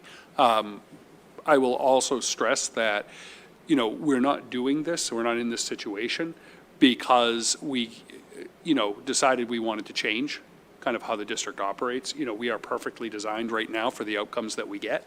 However, we are in the position because we're resource constrained, and we've been resource constrained for multiple years now. And so while our decisions need to be grounded in what's best for students and families and educators, we need to also understand that there are boundaries to what we're able to think about, because in the finance is going to be a boundary on any side of what we decide. And, it's just a reality we have to go into and be realistic about how we're thinking about that. But yet within the boundaries, we need to be really prioritizing students, families, and educators and what we know is best for our district. I'm going to try to remember word by word, but otherwise it's on the minutes, right? Okay. What I shared at the end of Tuesday's meeting was that as I was going through the slides and every single options in the packet, I feel like a huge sense of loss. Every option carries loss of the environment we know, this possibility of community we know. But the other side of me also knows that I'm an immigrant. I came here, I left my home, I learned a new language, I built a new life. So I think humanity is resilient. I ask that we all look at these options, go through those slides, remember that, this could be great opportunities for us to build a new AB. It is not, as Peter just said, a time frame that we want to operate within. It is not, this is not something we would love to do right now, but it is something we have to do. I do believe that with care and thoughtful process, something very, very good can come out of this. So I just ask that communities can keep that in mind as we go through this process together. Thank you, Yinchen. All right. I hesitate to ask if we have AB forward questions. Can we keep them succinct and to the point, please? Thank you. I'm wondering if, as we're considering the plans, if any of them could possibly be better than others at helping lay the ground seeds for full-day kindergarten. Not necessarily in the near future, but just... We'll add that to the list of questions not to be answered right now. Thank you. All right, I'm going to push us forward here because we have some work to do, and we're not going to go upstairs and do... Sorry. We are not going upstairs to workshop. So, last two things on our to-do list. I would like to toss out kind of a putting together of our April goal work in coming up with the AB Forward elevator speech with the really intense discussion we had about communication about 3 weeks ago. And where I'm going with this is we as a committee have had a communication/engagement goal for much longer than I've been on the committee, but I see Adam nodding his head. We know this is a thing. Like, this is the thing we all do. We know we need to be good at it. We know it's part of our purpose here. But also, this year, what we communicate is really very heavily tied to AB Forward and the budget. So it was interesting that I got a couple of phone calls on Friday morning after our last meeting with, boy, we really got into communication, and wait, isn't there something else big that we're doing too? And how do these things go together? And so what's in your packet is an idea of how to tie them together. And I think it gets after where we need to be going as a committee with AB Forward and the budget, but also the other things that we're doing. So I'll read it because it's in there, but you may not have it pulled up. So what if our goal looks like develop a multi-year plan to bring our finances under control and preserve core educational opportunities while supporting stability for staff, students, and the community. And then it's supported by a number of lines of effort. Sorry, I go into military terminology. I can't help it. This is how I think about it. But communication and engagement, we talked about that in depth last time. AB Forward, which we just talked about. Budget sub, which is bringing home kind of the near term, what are we doing this year? Negotiations falls into this. Where we go with our negotiations has an impact on what the next 3 years look like. Capital sub has got a piece of this because we've got all of these buildings that we have to keep going in the short term and in the long term. And then supporting all of that is thinking about how do we work together? How do we communicate internally? How do we advocate outwards to the state? How do we advocate with our own community and with our other boards? I don't quite have great answers on what Policy Sub has to do with this, but I'm sure Policy Sub can support this in some way. And then just in our own focus, we talked about remembering every time that we are thinking about things that we need to do, that this is like the thing we have to get done this year. And so knowing how to ask ourselves, is now the right time? I mean, you just heard CPAC come up and say, we know we need to do a long form survey, and we're gonna wait until we're through AB Forward because we have to get that done. So let me just pause here and hear what you think about kind of this big picture packaging of things and direction. I got a thumbs up out of Glenn, okay. You can talk, really. Lisa. I think this is really good because we're focusing on the big picture and everything that's ahead and all of the things that will need to be successful. So I think we are in a really good place with that.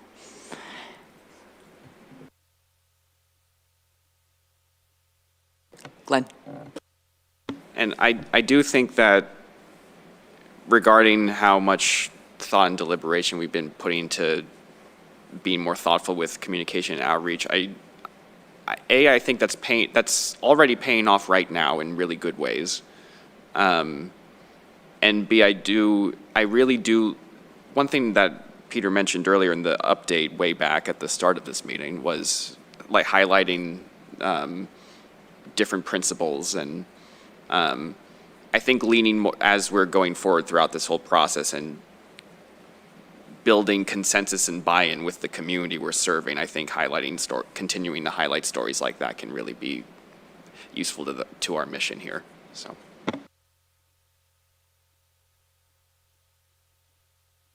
There's a framework in technology, enablers, capabilities, and use cases. And enablers is like the baseline technology, like email is an enabling technology that allows you to be able to communicate. The capability of that would be like contacts and archives and twos and CCs and all of those things. And the use case would be to have a conversation about what you're doing on Thursday.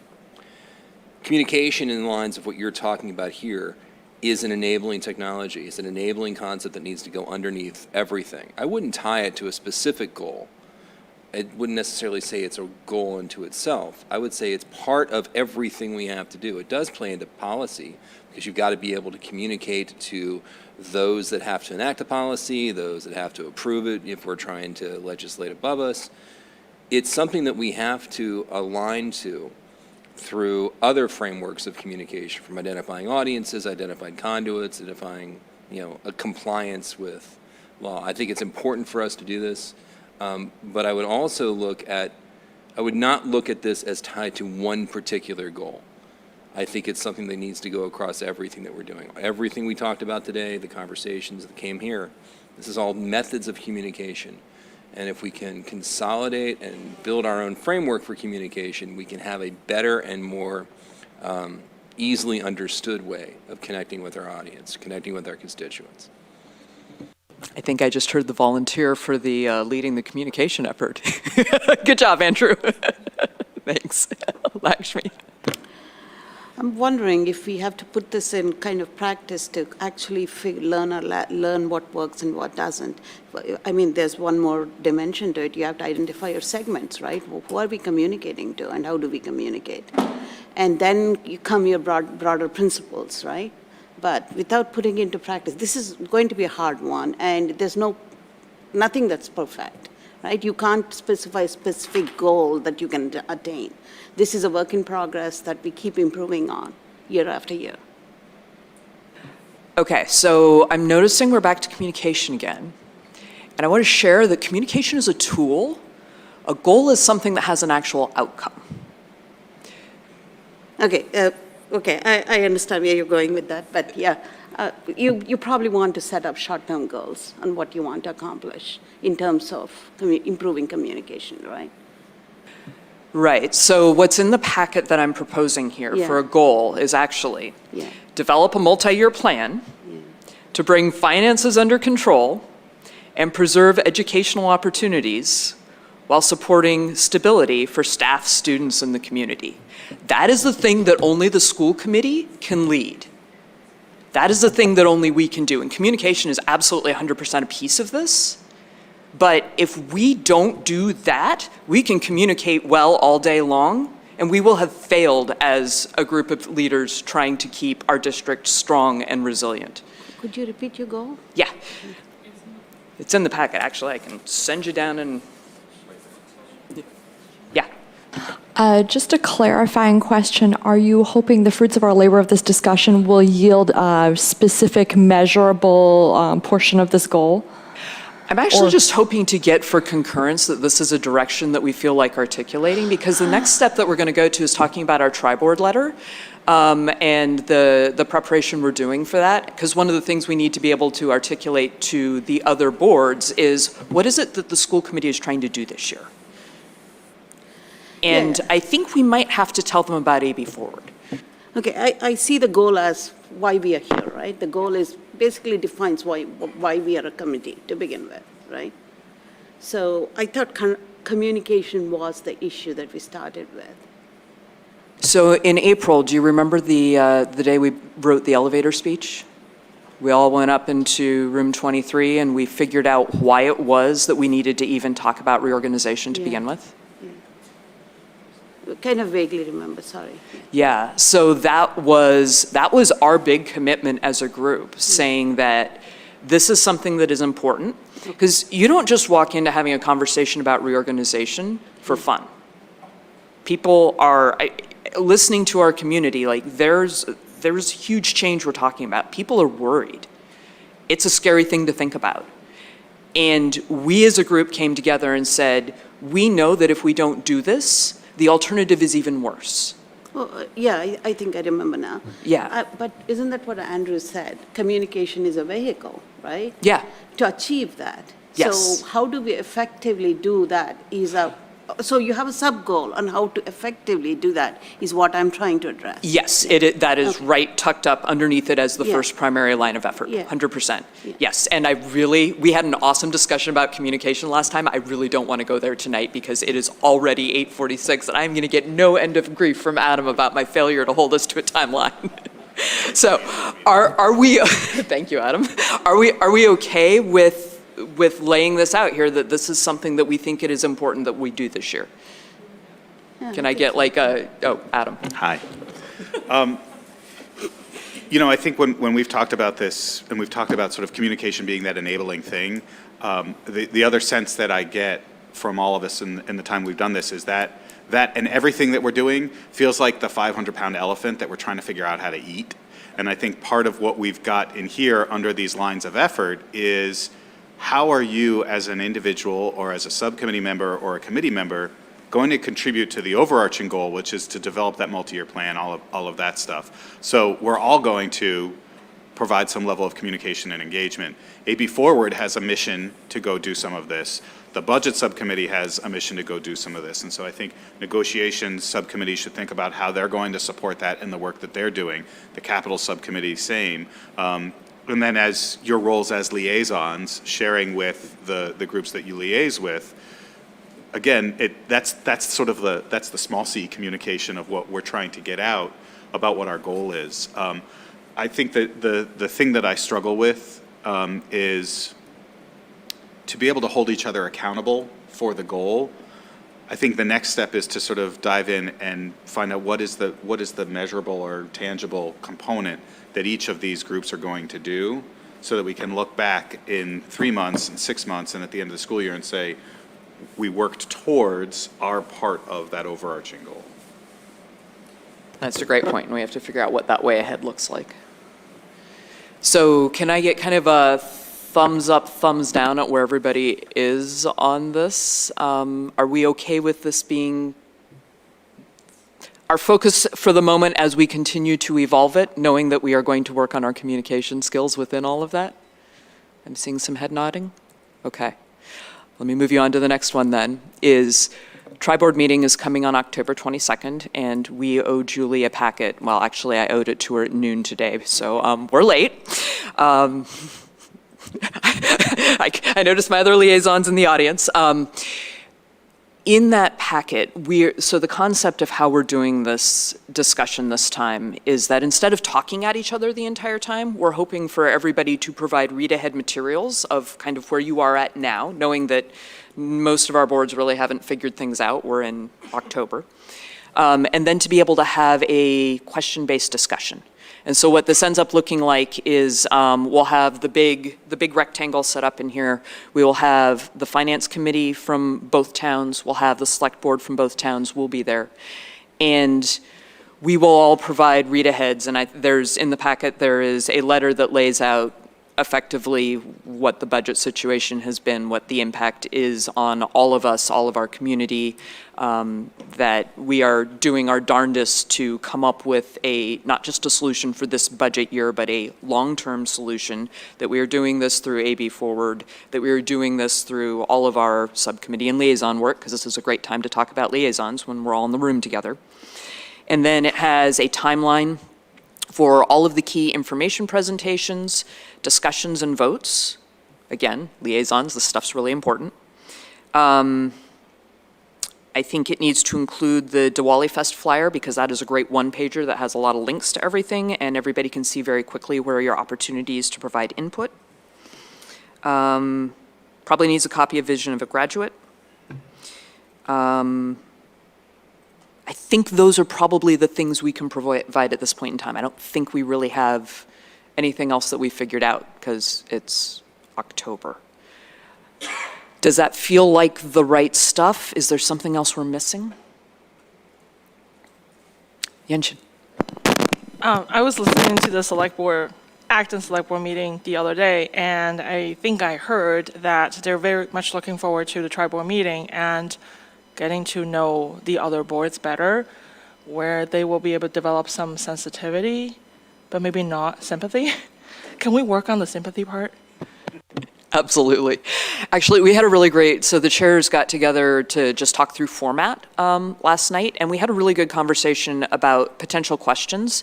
And originally in our packet, there's a potential discussion question list, and we were supposed to submit one, but the people in the room looked at the questions that we had there, and they liked enough of them well enough that I would be inclined to just push them all forward, and then maybe have us pick whatever our favorite one is and pick it closer to the meeting, because if they're all in the read-ahead packet, then everyone can think about it, and then we can decide which one we want to push forward as a group to discuss. But there's a lot in there about how can we work together, where do we have opportunities, where do we have overlapping challenges, that I think would be a really productive discussion. Adam? I think in the case of read ahead and prep, less is more. I very much like your synchronization matrix because it's not a kitchen sink and it's not sunken. So I think that and our letter is probably ample to send to the boards to read ahead in the hopes that it does get read ahead. But I don't think I would want to sort of inundate them with anything more than that at that point. I think as we saw in our conversation with the chairs last night, so much of this is going to be about the, oh my gosh, we have that same problem too, when we're in the meeting together. And so I don't think there's any amount of read ahead that sort of will prep us for those in the moment sort of group building, bonding opportunities that the tri-board will get us. Okay, that's fair. Glenn? Would it be appropriate to designate some time at the top of the tri-board meeting for just 2-minute go around the room introductions? Because they're like, Adam, I've known you for months and I still don't really know why you got into school committee. But for example, well, so months. It's about 40 people. 30 seconds. We do have introductions on the agenda. Yay.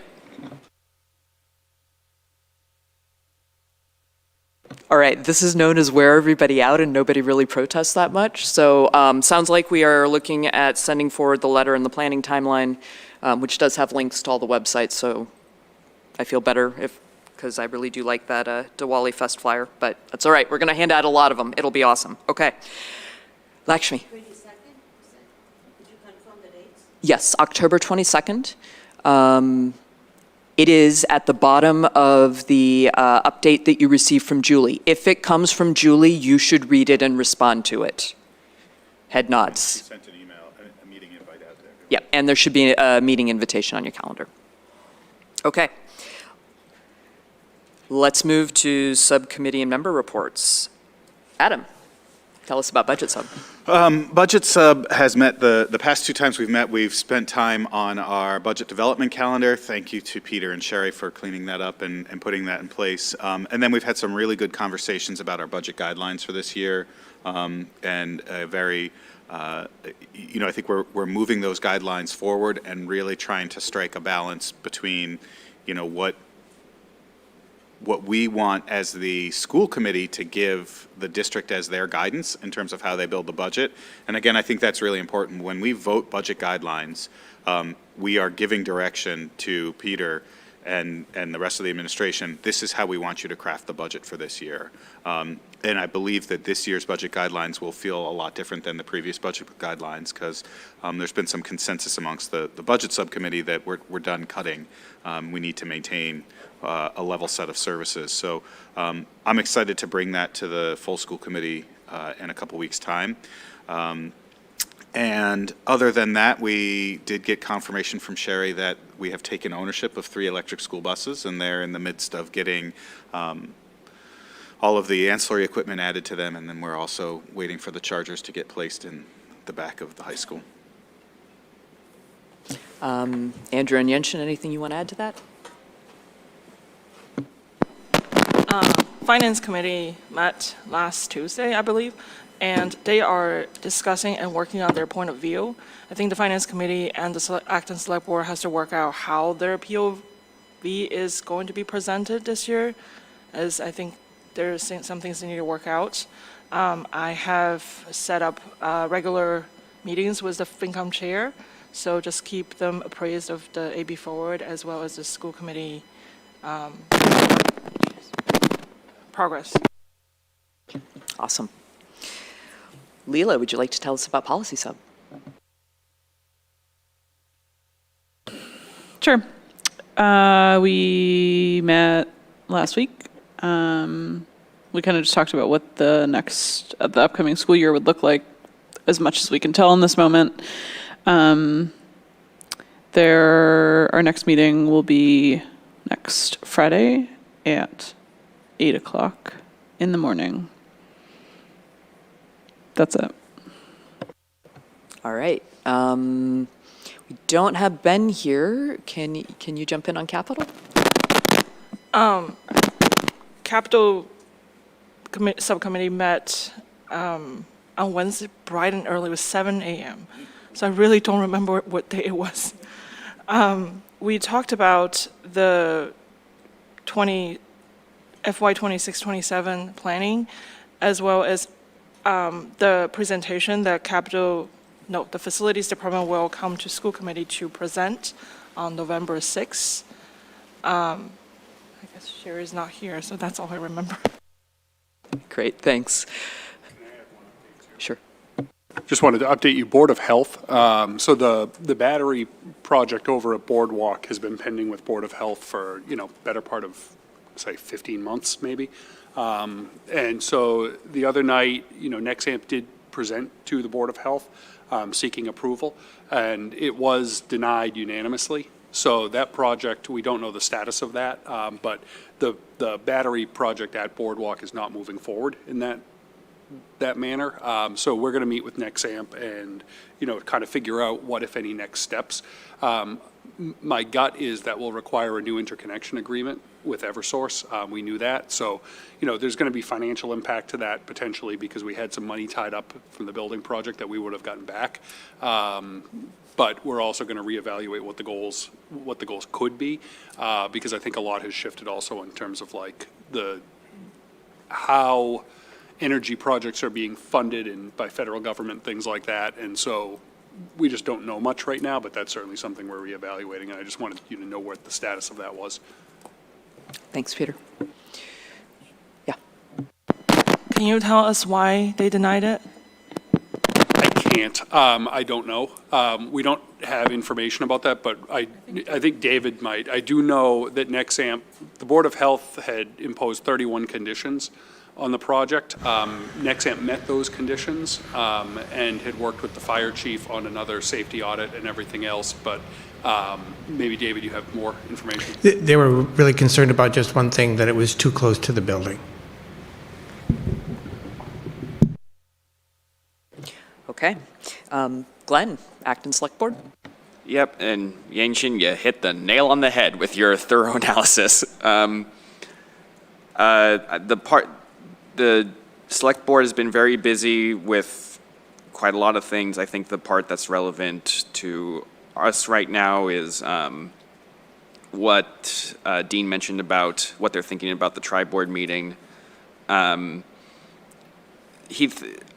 So reading materials ahead of time, that was mentioned. 90 minutes is going to be a pretty brief window for that many members, but everyone agreed that there's still plenty we can talk about there.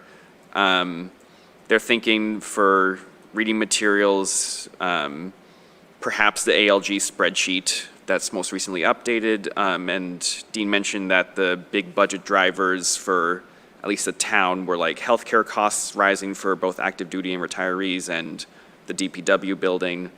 And the last thing was perhaps some more clarification on the goals of the outcomes of the tri-board meeting beyond getting to know you, but it sounds like that is perhaps the bulk of it. So I think that's what's most relevant for us here. Thanks.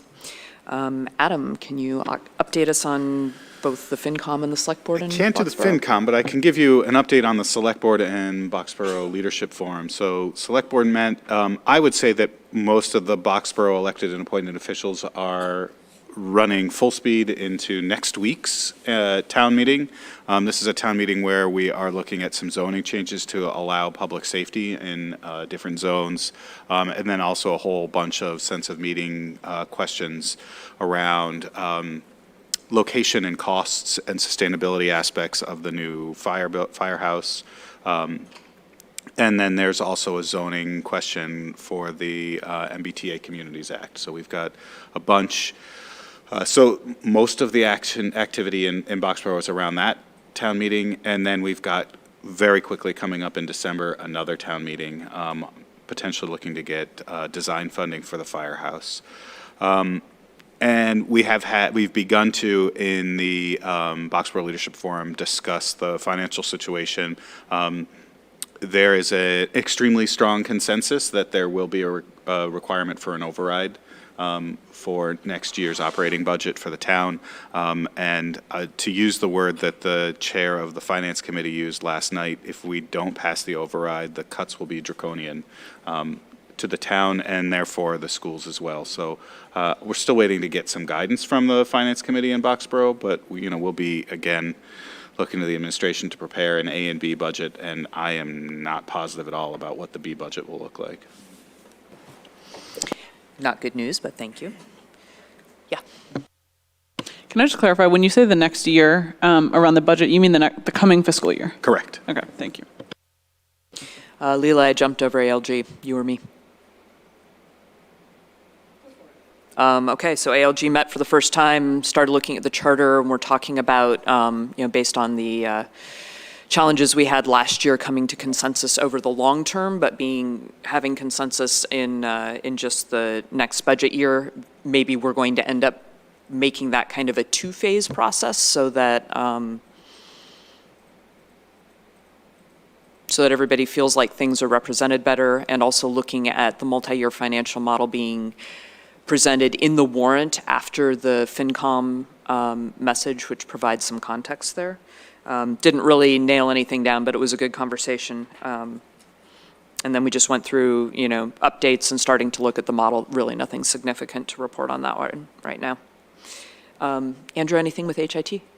Yeah, HIT met last week and reviewed the latest claims and credits for the account. We continue to run out with the small charges monthly. We've completed our run out with Harvard Pilgrim. Any new charges based on old claims will bounce.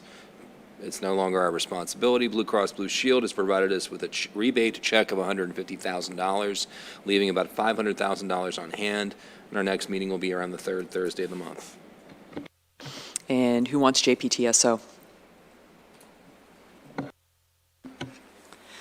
So we met on Monday night of this week, and it was primarily providing updates. Thank you so much, Peter, for that, and answering questions, and really just talking to everyone about, letting them know that, hey, we're here for you to support you, and getting to hear all of their wonderful updates. It was nice. Okay. CPAC?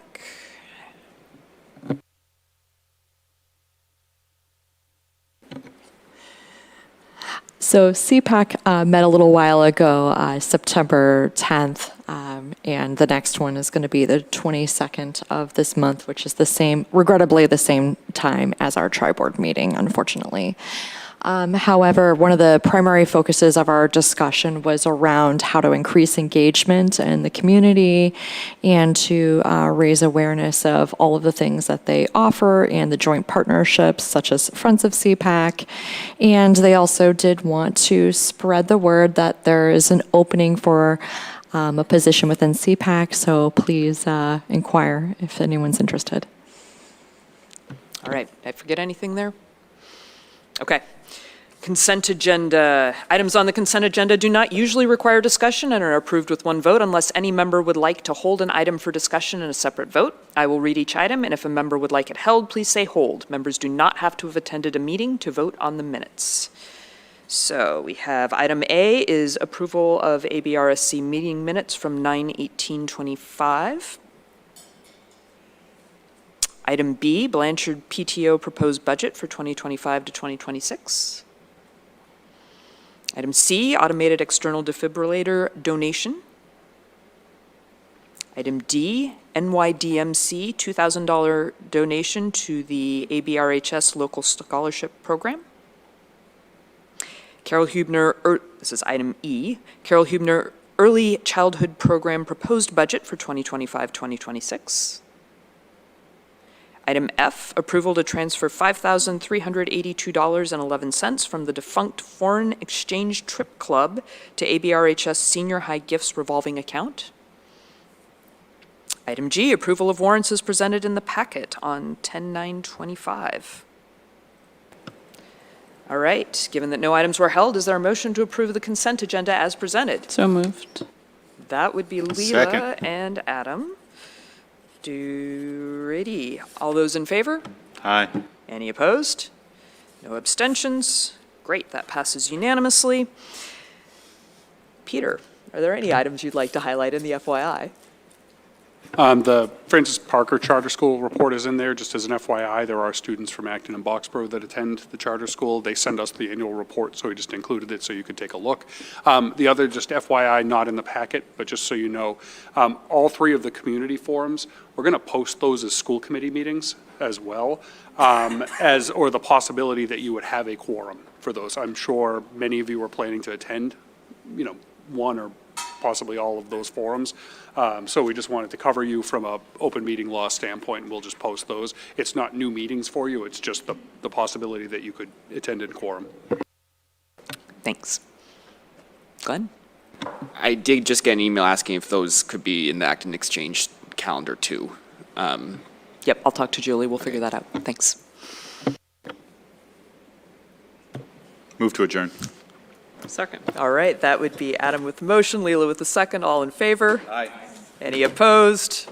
No abstentions? Great. Go home. Thank you.